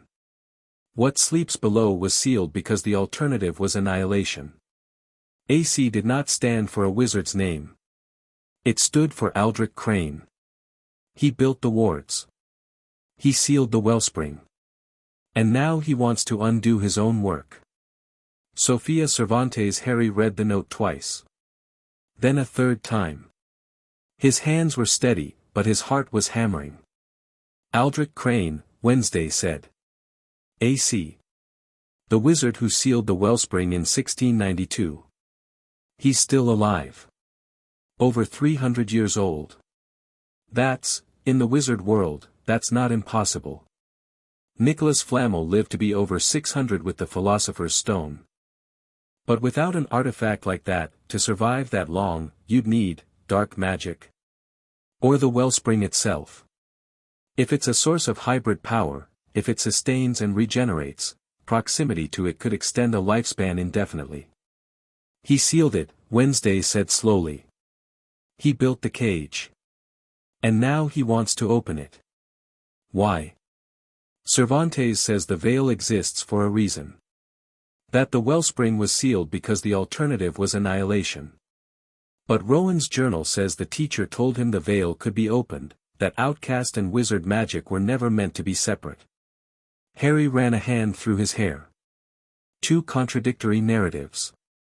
Crane either changed his mind over 3 centuries, or he sealed the wellspring not because it was dangerous, but because he wanted to control the timeline of its reopening. Seal it, wait for the right conditions, the right key, and then open it on his terms. Harry felt sick. That's exactly what Dumbledore did. He didn't fight Voldemort when he had the chance. He waited. Let the threat grow. Let people die. Because the timing wasn't right for his grand plan. You're projecting. I'm recognizing. It's the same pattern, Wednesday. An old man with too much power and too much patience, playing a game that spans decades, centuries, while the people around him get used and discarded. Then we need to understand the game. She held up the photographs. Cervantes documented the ward structure. These close-ups of the runes, can you read them? Harry took the photographs and studied them. The rune work was intricate, photographed in detail from the interior walls of the restricted building. He recognized most of the sequences: containment, suppression, binding. But there were several he'd never seen before, and one recurring symbol that appeared in every photograph, a rune that looked like 2 trees intertwined, the same image carved on the stone door at the bottom of the stairs. This symbol, Harry said, tapping it. It's not standard wizard runic. It's something older. Or something custom, a rune Crane designed himself. Can you decipher it? With time. I need to cross-reference it with what I know from, he caught himself. From my previous studies. Your wizard school. Yeah. Wednesday gathered the photographs and the note, slid them back into the envelope, and tucked it into her bag. I'll keep these. My room is more secure than yours. How do you figure? I've installed 3 physical locks, a trip wire connected to a compressed air alarm, and a jar of fire ants positioned above the door for anyone who enters without my permission. Fire ants. South American. Very aggressive. Non-lethal but memorable. You're terrifying. Thank you. They left the library and walked into a corridor that had changed since they'd entered. Harry felt it first. A shift in the ambient energy, a sudden, sharp spike in the hum from below, like a bass note being struck on a massive, invisible instrument. The lights flickered. Not the way lights flicker during a power surge, this was rhythmic, pulsing, synchronized with the hum. Wednesday stopped. Do you feel that? Yeah. I'm not supposed to feel it. I'm a psychic, not an energy reader. Whatever just happened, it's strong enough for non-sensitives to detect. Harry's hand went to his pendant. He reached out with his wizard senses, pushing past the ambient noise, and felt, the 4th ward ring had cracked. Not a hairline fracture. A full breach. The ring that ran beneath the east wing of the campus, the library, the classrooms, the greenhouse, had given way. Magical energy was venting upward through the crack like steam through a fissure in the earth. Something broke, Harry said. One of the containment rings just failed. Right now. While we're standing here. The degradation's been accelerating.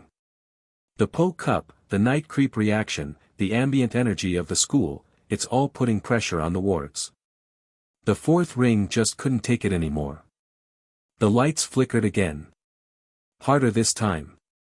Down the corridor, a door slammed open on its own. Harry heard shouts from somewhere deeper in the building, surprised voices, startled outcasts reacting to the sudden shift in the school's energy field. Then something else happened. A sound. Not the hum, something new. A low, guttural vibration that came from beneath the floor, rose through the walls, and pressed against Harry's eardrums like deep water. It was alive. It was aware. And it was angry. We need to move, Harry said. Now. They ran. Down the corridor, past startled students, toward the main entrance. Harry could feel the energy shifting beneath his feet, the wellsprings contained power, leaking through the breach in the fourth ring, saturating the building's foundations. It was responding to the outcast energy above it, drawing on it, feeding on it, and using the fuel to push harder against the remaining rings. They burst through the main doors into the rain-soaked quad. Students were milling about, confused, the lights in the building behind them were going haywire, flickering and dimming in waves. A prefect was shouting for calm. Faculty were emerging from various buildings with expressions ranging from confusion to alarm. Harry turned toward the north lawn. Toward the restricted building. The door was open. Not forced. Not broken. Just, open. Standing ajar, the darkness inside spilling out into the gray afternoon like ink into water. And something was coming through it. Harry saw it before anyone else, his wizard senses picking up the manifestation before it became physical.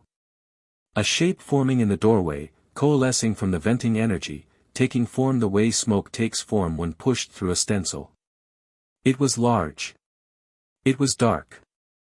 It moved with the fluid, predatory grace of something that had been still for a very long time and was remembering how to hunt. "What is that?" Wednesday asked. Her voice was flat, analytical even now. "I don't know." Harry's hand closed around the pendant. "But it's not outcast. The energy signature is, both. Wizard and outcast, mixed together. Like the wellspring itself." The creature stepped fully through the doorway. It was massive, 8 feet tall, roughly humanoid, but wrong in the way that nightmares are wrong. Its body was shadow-given weight, dark and shifting, with points of light embedded in its mass like stars trapped in a storm cloud. It had no face, just a smooth, dark plane where a face should be, featureless and terrible. Its hands, if you could call them hands, were elongated, tapering to points that dripped with something that sizzled when it hit the ground. It stood in the rain and turned its featureless face toward the main building. Toward the students. And it screamed. The sound wasn't audible, it was psychic, a blast of raw, undiluted emotion that hit every outcast on campus like a truck. Harry felt it slam against his occlumency shields and stagger. Around him, students were dropping, not unconscious, but overwhelmed, clutching their heads, crying out. Wednesday was on her knees, both hands pressed to her temples, her jaw clenched so hard the muscles stood out like cords. Harry was the first to recover. His occlumency held, battered, cracked at the edges, but intact. The wizard's mental discipline, forged in lessons with Snape, tempered by years of practice, saved him. The creature was moving. Lurching across the north lawn toward the main building, toward the students who were stumbling and falling in the quad, drawn to their energy like a moth to a flame. Harry didn't think. Thinking took too long.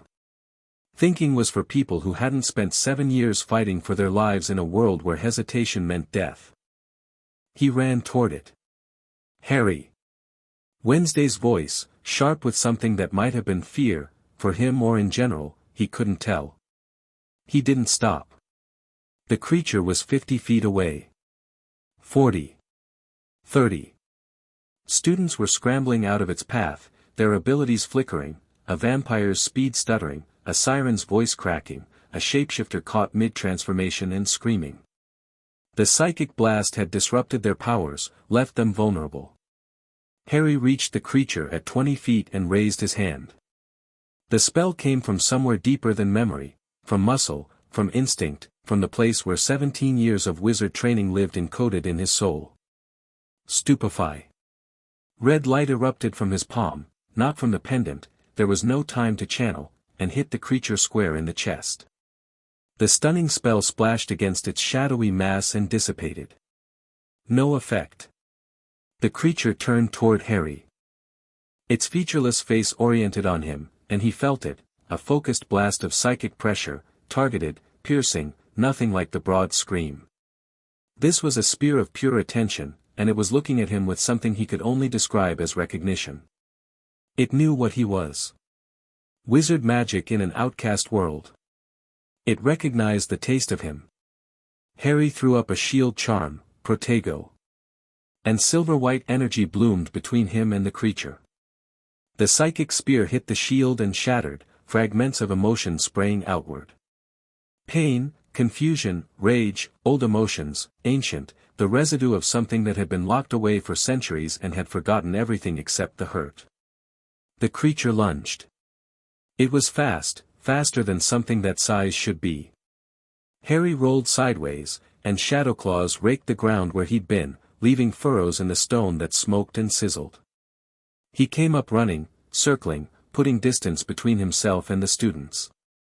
Draw it away. Get it away from the crowd. Over here. Harry shouted. He threw a stinging hex, more for attention than damage, and the creature followed, its focus locked on his wizard signature. He was the brightest light in the room, and it couldn't look away. He ran toward the north lawn. Toward the forest edge. Away from everyone. The creature pursued, and behind it, Harry could hear the sounds of campus chaos, screaming, running, the distant bark of Coach Vlad's voice trying to organize an evacuation. He couldn't worry about that now. He had an 8-foot shadow monster on his heels and 3 seconds to figure out how to stop it. Stunning didn't work. It wasn't a physical creature, it was a construct, a manifestation of wellspring energy given form by the ward breach. You couldn't stun energy. You couldn't hex emotion. But you could contain it. Harry skidded to a stop at the forest edge and spun around. The creature was bearing down on him, shadow arms spread wide, those star-like points of light in its mass blazing with a cold, terrible brilliance. He raised both hands. No pendant. No wand. Just his palms and 17 years of wizard training and the desperate, furious refusal to let anyone else get hurt. Contigo Circulum. The containment spell wasn't in any Hogwarts textbook. Harry had invented it, cobbled it together from ward theory and defensive magic during the long nights at Nevermore when he couldn't sleep and the research notebook was his only companion. It was crude, untested in combat, and it burned through magical energy like a forest fire. A circle of golden light erupted from his hands and slammed into the ground, forming a ring around the creature.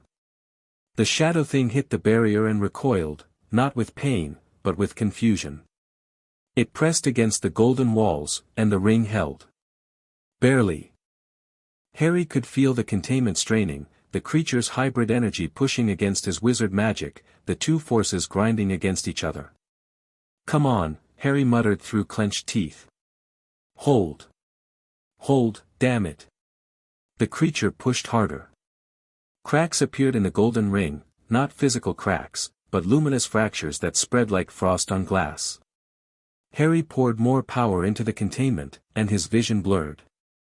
His nose was bleeding, he could feel the warm trickle down his lip. His ears rang. The magic was eating him alive. He wasn't strong enough. Not alone. The creature was too large, its energy too dense, and Harry's control was too compromised by the wellspring's proximity. The containment was going to fail.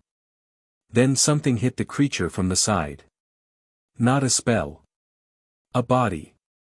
A massive, dark-furred body that launched itself from the tree line and slammed into the shadow thing with the force of a freight train.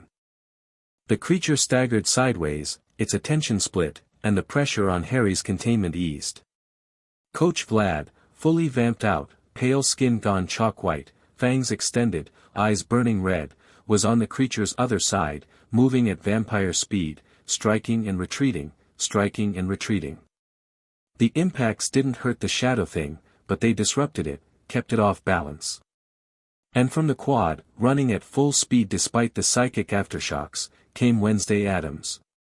She hit the golden containment ring and pressed both hands against it. Her eyes rolled back, psychic vision triggering involuntarily, and she gasped, body going rigid. Wednesday. Harry shouted. I can see it, she said, her voice strange and distant. The creature, it's not alive.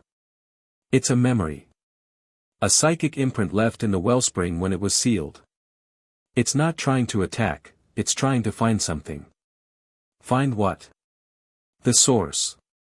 It's drawn to the wellspring. It's trying to go home. Home. The wellspring. If the creature reached the breach in the fourth ring and fed itself back into the source, it'll widen the breach, Harry said. If it gets back to the wellspring, it'll blow the remaining rings apart. Then don't let it go home. The dark furred shape, Harry now registered it as a full-shifted werewolf, massive and sleek, hit the creature again, driving it further from the restricted building. The wolf snarled, and Harry recognized the quality of the sound. Not Vlad. Not a student. He didn't have time to figure out who it was. Harry pushed. Everything he had, every ounce of wizard magic in his core, every scrap of power the Rowan pendant could channel, every lesson he'd ever learned about containment and suppression and holding the line, he poured into the golden ring. The circle contracted. Slowly, agonizingly, it tightened around the creature, compressing the shadow mass, forcing the energy into a smaller and smaller space. The creature screamed again, the psychic blast, but weaker now, its power diminishing as Harry squeezed. Dormio, Harry whispered. A sleep command, layered into the containment magic.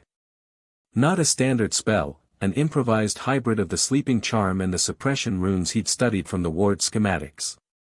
He pushed the intent into the containment ring, and the golden light shifted, warmed, softened, became something less like a cage and more like a cocoon. The creature slowed. The star points in its mass dimmed. Its movements became sluggish, uncertain. It pressed against the golden walls with decreasing force, like a child fighting sleep. That's it, Harry breathed. Blood was running freely from his nose now, dripping off his chin. That's it. Sleep. Go back to sleep. The creature collapsed inward. The shadow mass folded in on itself, contracting, diminishing, until what had been an 8-foot horror was a fist-sized ball of dark energy hovering in the center of Harry's containment ring. Harry closed the ring. The golden light sealed around the ball like a bubble, and the creature, the memory, the psychic imprint, whatever it was, went still. Silence. The rain fell. The forest dripped.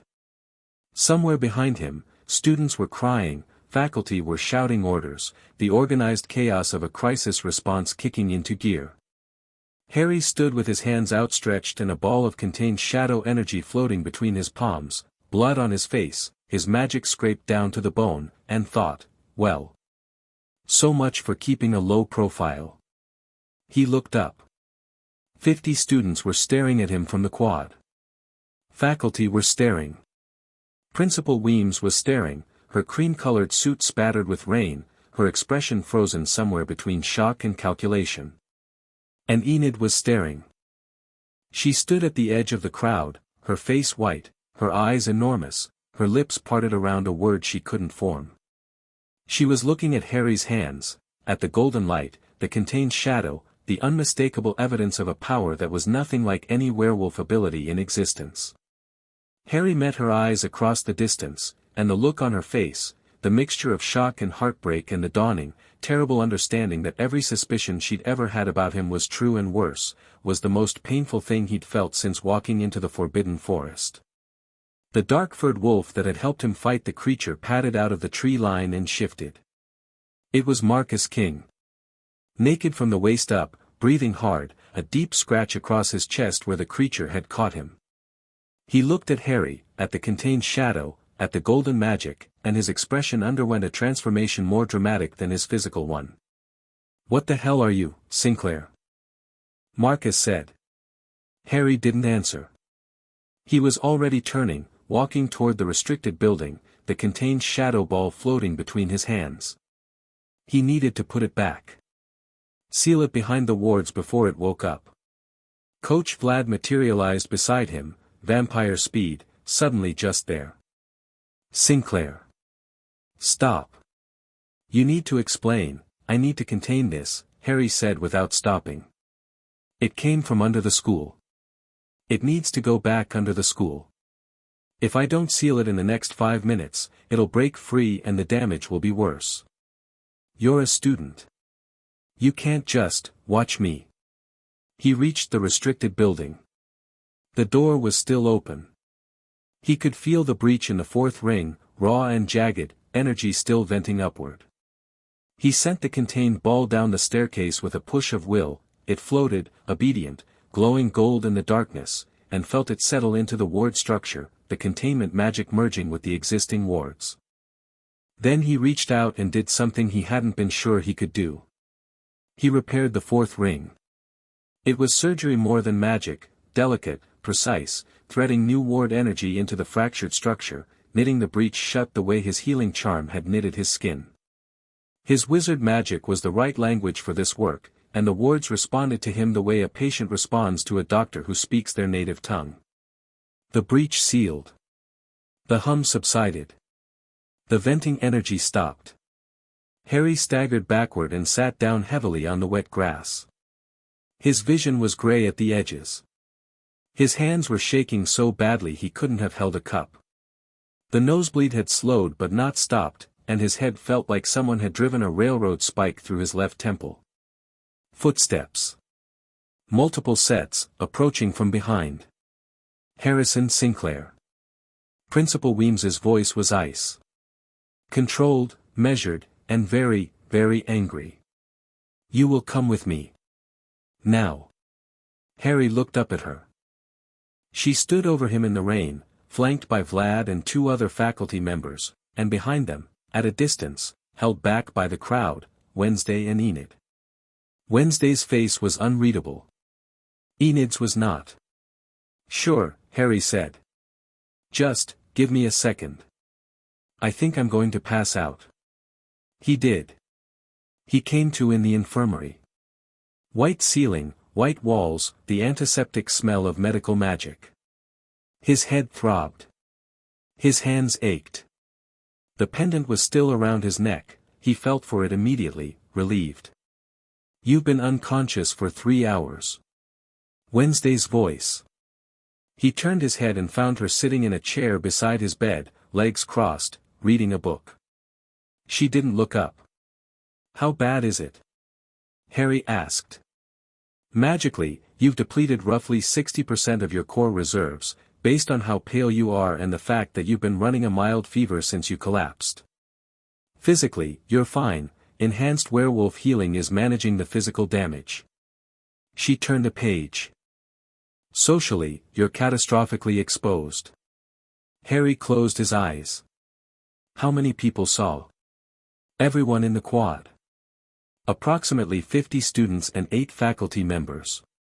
The golden containment spell, the floating shadow orb, the wandless casting, all witnessed by a significant portion of the school population. And Weems wants to see you as soon as you're conscious. I told the nurse I'd inform her when you woke. Wednesday finally looked up. I haven't informed her yet. We have maybe 10 minutes before she checks. Where's Enid? A pause. Shorter than most of Wednesday's pauses, which meant it was significant. Outside. She's been outside the infirmary door since you were brought in. The nurse wouldn't let her in, Weems's orders. No visitors except medical staff. Then how are you here? I told the nurse I was conducting a psychological evaluation on behalf of the school counselor. She didn't question it. You lied. I committed a minor bureaucratic fraud in service of a greater investigative goal. There's a difference. She set the book down. Harry. What's our play? Our play. Weems is going to interrogate you. She saw wizard magic, she may not know what it is, but she knows it's not any outcast ability in the registry. You need a story. Harry stared at the ceiling. His mind was sluggish, the magical exhaustion fogging his thoughts. I can't lie about this, he said. Not completely. Too many people saw. If I deny it, they'll know I'm hiding something, and that makes me a threat. So what do you tell them? Partial truth. I have an unusual ability, not standard werewolf, possibly a mutation, possibly something inherited from an ancestor who wasn't purely outcast. I don't fully understand it, and I can't control it reliably. That's not far from the truth. The best lies never are. Wednesday regarded him. And the real truth? Aldrich Crane, the Wellspring, Thornhill, do we share any of that? Not yet. Not until we know who we can trust. Cervantes is gone. We don't know why. Thornhill is embedded in the faculty and could influence Weems's response. If we reveal too much to the wrong person, we become targets. Exactly. Harry sat up slowly. The room swam, then steadied. I need to talk to Enid first. Before Weems, before anyone. Wednesday stood. I'll stall the nurse. You have 5 minutes. She left. A moment later, the infirmary door opened again, and Enid was there. She didn't speak. She walked to his bed and stood there, looking at him, and her face was a landscape of emotions, fear, anger, hurt, love, confusion, and beneath all of it, a deep, abiding exhaustion that came from years of watching your brother lie to you and knowing it and being powerless to stop it. Hey, Harry said. Don't hey me. Enid, you shot golden light out of your hands, Harry. You made a cage out of thin air. You floated a ball of shadow monster down a staircase with your mind. And you fixed something under the school that I didn't even know was broken. Her voice was shaking. So don't Enid me. Don't dodge, don't deflect, don't tell me you'll explain one day. Tell me now. Right now. What are you? Harry looked at his sister. At the girl who'd been beside him for 16 years, who'd held his hand on their first day of school, who'd punched a boy twice her size when he'd called Harry a freak in 3rd grade. Who'd slept on his floor during thunderstorms because he screamed in his sleep and she didn't want him to be alone. He owed her this. He'd owed her this for years. Sit down, he said. She sat. On the edge of his bed, close enough that their knees touched. I'm going to tell you something that's going to sound impossible, Harry said. And I need you to listen to all of it before you react. Enid nodded once, jaw tight. Harry told her.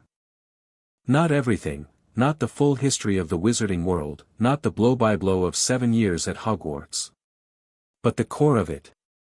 The truth. Before I was your brother, he said, I was someone else. In a different world, not this one, a world that exists alongside this one, I was a wizard. A human with magical abilities. I was born, I lived, I fought, and when I was 17, I died. Enid's hand found his and gripped hard enough to hurt. Death gave me a choice. Stay dead, or start over. I chose to start over. I was reborn, here, in this world, as Harrison Sinclair. Your twin. He swallowed. I have all my memories from my old life. The magic, the golden light, the things you saw today, that's wizard magic. It came with me. It's part of my soul. Enid was silent. Her grip on his hand hadn't loosened. I've been hiding it since I was old enough to understand what I was, Harry continued. The wizard magic doesn't fit right in this body, it's why I can't shift. There's no room for the wolf and the wizard in the same space. One blocks the other. You, Enid's voice cracked. She cleared her throat and tried again. You remember being someone else? Every day. I wake up every morning remembering a life that happened in another world. People I loved who aren't here. A school that was, God, Enid, it was incredible. A castle with moving staircases and ghosts and a giant squid in the lake. He blinked against the sudden burn in his eyes. And a man who told me he loved me and then arranged my death like a chess move. The mentor you talked about. Dumbledore. He was the headmaster. He was brilliant, and kind, and he used me as a weapon from the day I was born. I was supposed to die to destroy the Dark Lord. Everything, every trial, every adventure, every moment of false warmth, was preparation. He raised a lamb for slaughter and made the lamb grateful. A tear ran down Enid's cheek. She didn't wipe it away. So you died, she said. And you came here. To us. To you. To Mom and Dad. To the first real family I ever had. His voice was rough. Enid, I need you to understand something. You're not a consolation prize. This life isn't some lesser version of the one I left. You're my sister. You have been since the day we were born. The fact that I lived before doesn't change that. But it does, she whispered. It changes everything. Every time you spaced out, every nightmare, every time you knew things you shouldn't know, every time you, she stopped. Took a breath. Harry, I've spent my whole life thinking something was wrong with me. That I wasn't good enough for you. That you had this whole world inside your head that I couldn't reach, and the reason you shut me out was because I wasn't enough. The words hit him like a fist to the sternum. No, he said. Enid, no. It was never, I know. I know that now. She wiped her eyes with the back of her hand, fierce and frustrated. But you should have told me. Years ago. You should have trusted me. I was afraid. Of what? Of losing you. Of you looking at me and seeing a stranger instead of your brother. She stared at him. Then she punched his shoulder, hard, the way she always did, and pulled him into a hug so tight his bruised ribs screamed. You're an idiot, she said into his shoulder. I know. A massive, colossal, galaxy-brained idiot. I know. You're still my brother. You're always my brother. I don't care if you used to be a wizard or a dragon or a sentient cheese wheel. You're mine. Harry closed his eyes and held on. The tears came, the ones he'd been holding back since the Forbidden Forest, since the Blue Door, since the first morning he'd woken up in the Sinclair house and heard Enid crying in the next crib and known that this strange, bright, impossible girl was his family now. He cried. Quietly, the way soldiers cry, without sound, without drama, just the body finally releasing what it had held too long. Enid held him through it.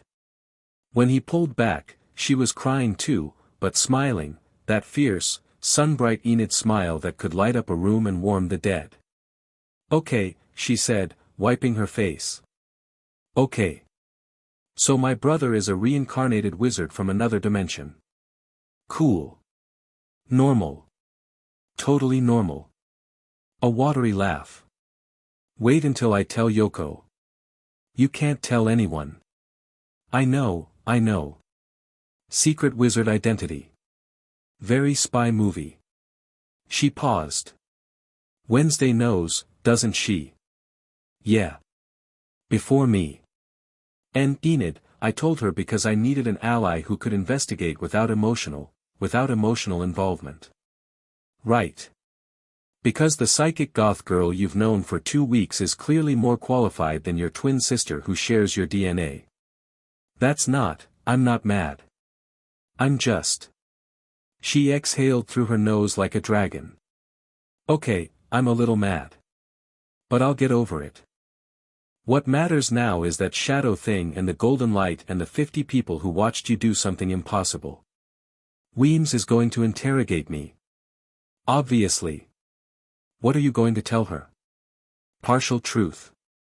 Unusual ability, possibly genetic, poorly understood. Enid considered this. That's actually not terrible. The Sinclair bloodline has enough quirks that a mutation isn't out of the question. Mom's great-uncle could apparently smell emotions. Like, literally smell them. That's real. Werewolf genetics are weird, Harry. A wizard power mutation is honestly not the wildest thing our family tree has produced. She stood up and straightened her sweater with the brisk efficiency of someone shifting from emotional crisis to tactical mode. Okay. I'm going to go back outside and pretend I wasn't in here. You deal with Weems. And tonight, you sit down with me and Wednesday and tell me everything I missed. The full story. The school, the Dark Lord, the whole thing. It's a long story. I've got time. She punched his shoulder again, softer this time. And Harry? Yeah. The man who did that to you. The mentor. If he wasn't already dead, I'd kill him myself. She left. Harry sat on the infirmary bed, drained and raw and lighter than he'd felt in years, and waited for Weems. She arrived 12 minutes later. Alone, which surprised him. He'd expected Vlad, maybe Thornhill, a panel of authority figures ready to dissect his performance. But Weems came by herself, closed the door behind her, and stood at the foot of his bed with her arms crossed and an expression that could have frozen mercury. "Mr. Sinclair," she said. "You have 30 seconds to convince me not to expel you and call your parents. I saved the school. You displayed abilities that are unregistered, unclassified, and potentially dangerous. You disobeyed a direct order from Coach Vlad. You entered a restricted building without authorization. And you caused a minor panic among the student body." She paused. "Also, yes, you saved the school. Which is the only reason we're having this conversation instead of me putting you on a bus." Harry met her eyes. "What do you want to know? What you are. What you did. How you did it. And why you've been hiding it." He gave her the prepared story, the partial truth. An unusual ability, present since childhood. Not standard werewolf, not any classified outcast ability. Possibly a genetic mutation, possibly an ancestral throwback. He'd hidden it because it was unpredictable and because his family, his mother, specifically, had advised him to keep it quiet. "Esmeralda Sinclair knows about this?" Weems asked sharply. "She knows I have an ability that doesn't match standard werewolf profiles. She doesn't know the full extent." True enough. His mother knew he was different. She'd chosen not to ask how different.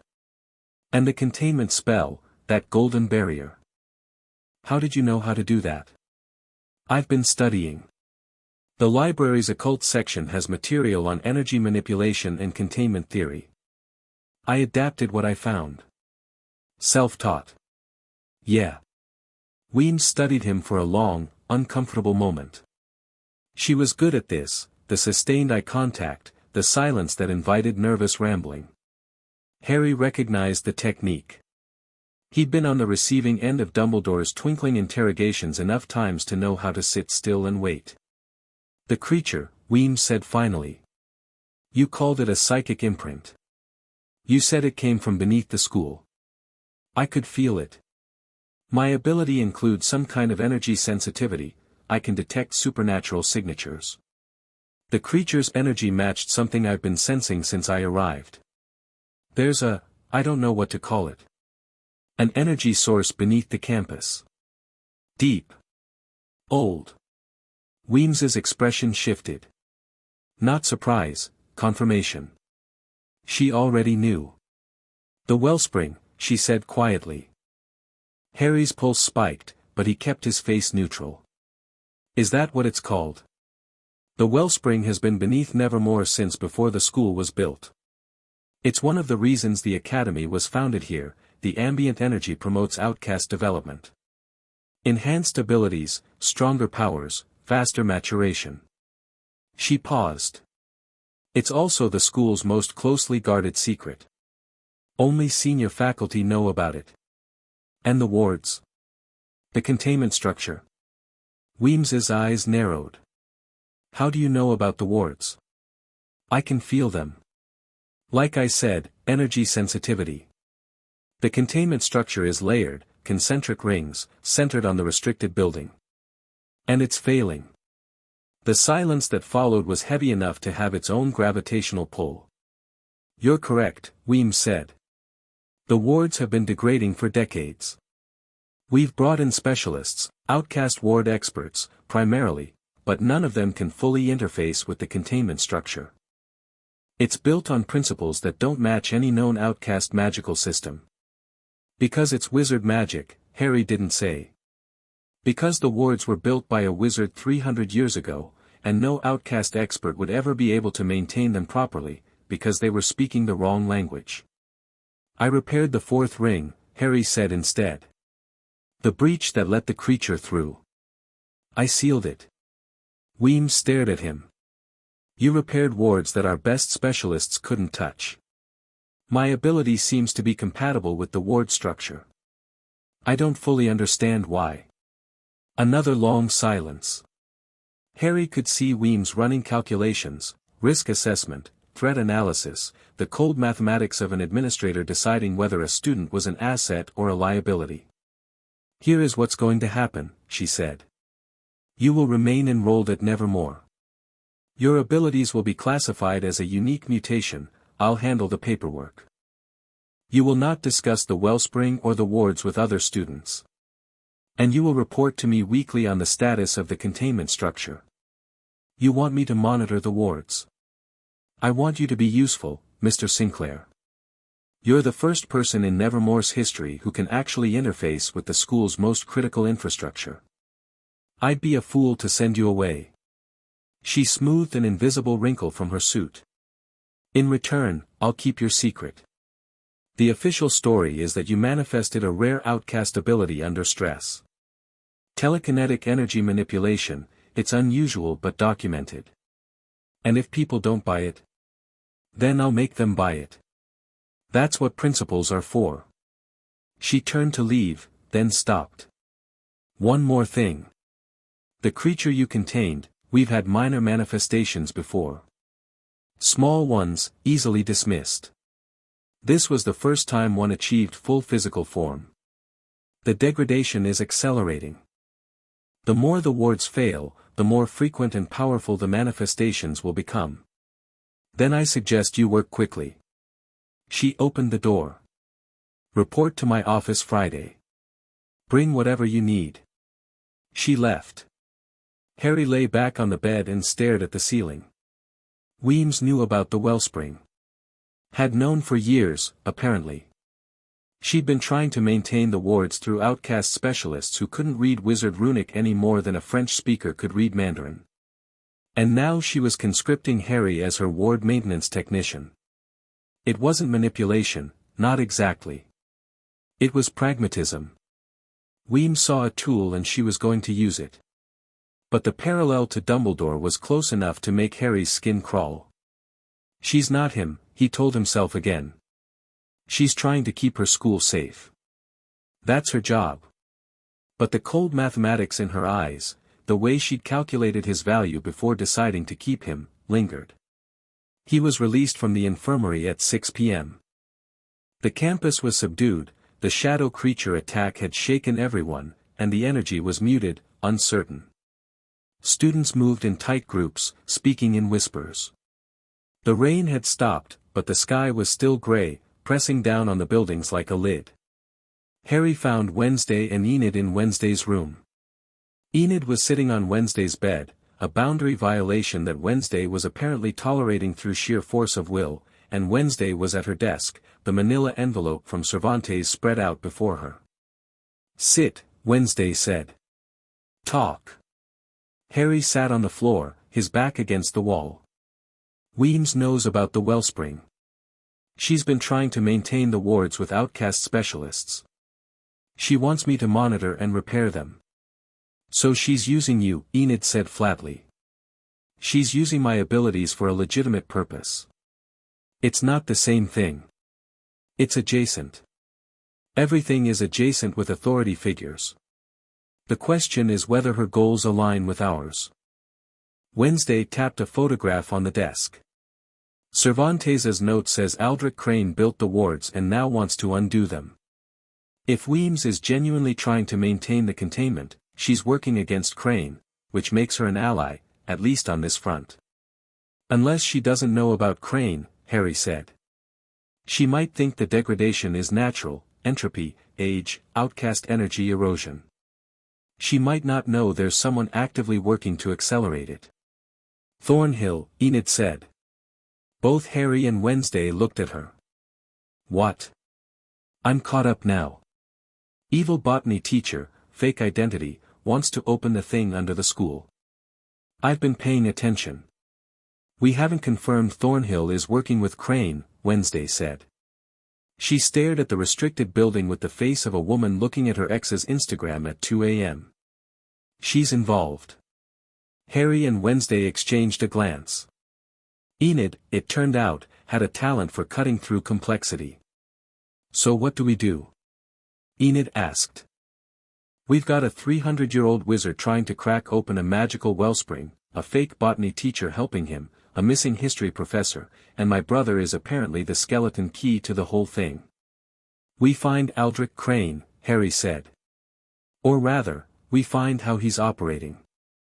He's been alive for 3 centuries. He has resources, patience, and knowledge we can't match. But he also has a weakness. Which is? He needs me. Or someone like me, a bridge between wizard and outcast magic. Rowan Lasker wasn't good enough. Camille Torres wasn't good enough. He's been searching for the right key possibly for centuries. And now I'm here.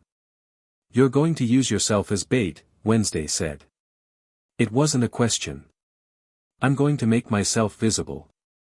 Controlled visibility, enough that Crane or his agents approach me, not so much that they grab me in a hallway.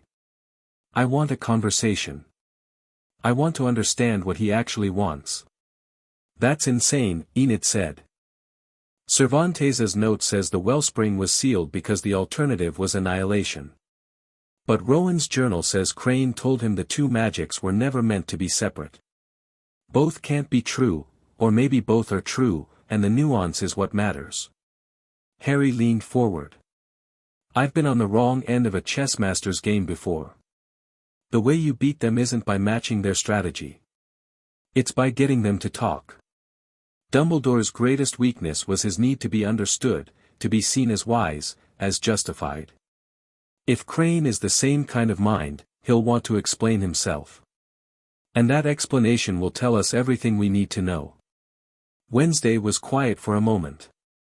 Then she reached into her bag and produced Rowan Lasker's journal. There's an entry I haven't shown you, she said. The second to last. Rowan writes about a meeting with the teacher, a longer one, more detailed than the others. The teacher told him about the history of the veil. About why it was created. She opened the journal and read aloud, the teacher says the veil wasn't always there. That wizard and outcast magic existed together for millennia, not separate, not divided. The veil was created in response to a crisis. Something went wrong with the wellspring in the late 1600s. The energy became unstable, too much power, growing too fast, threatening to overwhelm both communities. The wizard who sealed it, AC, did it as a temporary measure. A pause button. But the other wizards used the opportunity to withdraw permanently. They created the veil, separated the 2 worlds, and left the outcasts alone. The teacher says AC never wanted the separation to be permanent. He sealed the wellspring to stabilize it, not to kill it. But the other wizards betrayed him. They used his seal as the foundation for the veil, and then they left him behind, trapped on the outcast side, alone, unable to undo what they'd built on top of his work. The teacher says AC has been trying to undo the veil ever since. Not to destroy, to restore. To reconnect what was broken. He says the outcasts are diminished without the wellspring's full power. That lycanthropy, vampirism, all of it, they're shadows of what they could be if the 2 magics flowed together again. Enid's brow furrowed. That doesn't sound evil. It sounds sympathetic, Wednesday corrected. Which is exactly how effective manipulation works. Cervantes says opening the wellspring means annihilation. Crane says it means restoration. One of them is lying. Or one of them is wrong, Harry said. There's a difference. He took the journal and read the entry again, slower this time. The teacher's narrative was coherent, emotionally compelling, and, if even partially true, genuinely sympathetic. A wizard, betrayed by his own kind, trapped alone in a world that couldn't understand his magic, spending centuries trying to undo an injustice.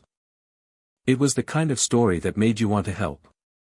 The kind of story that made bright, idealistic students like Rowan Lasker volunteer to be keys. It was also the kind of story that Dumbledore would have told. A narrative so elegant, so morally clear, that you didn't notice the parts he'd left out until you were already walking into the forest. I need more data, Harry said. Cervantes's photographs, the ward schematics, the rune translations, I need to understand the actual architecture of the wellspring and the veil. The truth is in the structure, not the story. How long? Wednesday asked. Give me 3 days. I'll work the runes every night. By Thursday, I should have enough to understand what we're actually dealing with. And in the meantime? In the meantime, we watch. We listen. And we don't let Thornhill know we're on to her. Enid raised her hand. This isn't a classroom, Wednesday said. I know, but, what do I do? I'm not a wizard, I'm not a psychic. I'm a werewolf who can't even shift. Harry looked at his sister. You do what you're best at, Enid. You talk to people. You make friends. You listen. Half the intelligence in any war comes from social networks, who talks to whom, who's afraid, who's hiding something. You know everyone at this school already. You want me to spy? I want you to be yourself. Just, with your ears open. Enid's expression shifted. The uncertainty faded, replaced by something harder. More focused. I can do that. I know you can. The three of them sat in Wednesday's room as the evening darkened outside, and Harry felt the shape of something forming, not just a plan, but a team. Imperfect, unlikely, held together by trust that was still new and fragile. A reincarnated wizard. A psychic with the social instincts of a scalpel. A werewolf with a heart big enough to hold the world. It wasn't Dumbledore's army. It was better. Because nobody here was following a script, and nobody was being groomed for sacrifice, and the only reason any of them were in this room was because they'd chosen to be. Harry pulled out his notebook and opened it to a fresh page. Okay, he said. Let's start with what we know. They worked until midnight. Harry translated runes while Wednesday organized intelligence and Enid cross-referenced student and faculty behaviors on her phone, building a social map of Nevermore that was frighteningly detailed. By the time they broke for the night, Harry had cracked 6 of the 9 unknown rune sequences from Cervantes's photographs. 3 remained, including the recurring tree-intertwined symbol that appeared everywhere in the ward structure. That one was resistant to standard translation, which meant it was either entirely custom or drawn from a magical tradition Harry hadn't encountered. He walked back to Ophelia Hall through the silent campus, the Rowan pendant warm against his chest, the stars cold above. The wellspring hummed beneath his feet, quieter now, the repaired 4th ring holding, but still present. Still waiting. In his room, Eugene was asleep. Harry sat on his bed and held the pendant in both hands and let himself feel the full weight of where he was. 2 lives. 2 worlds. A sealed power source beneath his school. An ancient wizard who wanted to break the seal. A spy in the faculty. A principal who wanted to use him. A sister who finally knew the truth. And a girl who saw through everything and didn't flinch. He thought about the forbidden forest. About the green light. About Dumbledore's portrait hanging on the wall of an office a dimension away, smiling, smiling, forever smiling. I'm not your weapon anymore, Harry thought. I'm not anyone's weapon. I'm a person. I have a sister and a friend and a life that I chose, and I will burn down anyone who tries to take that from me. He tucked the pendant under his shirt, lay back, and closed his eyes. The wellspring hummed. Harry slept. And in the shadows of the restricted building, unseen by anyone, a figure stood. Watching the campus. Watching the infirmary window where the lights had been on for hours. Watching the north lawn where a boy had cast golden light from his bare hands and sealed a breach that shouldn't have been sealable. The figure smiled. It had been a very long time since Aldrich Crane had smiled. He'd found his key.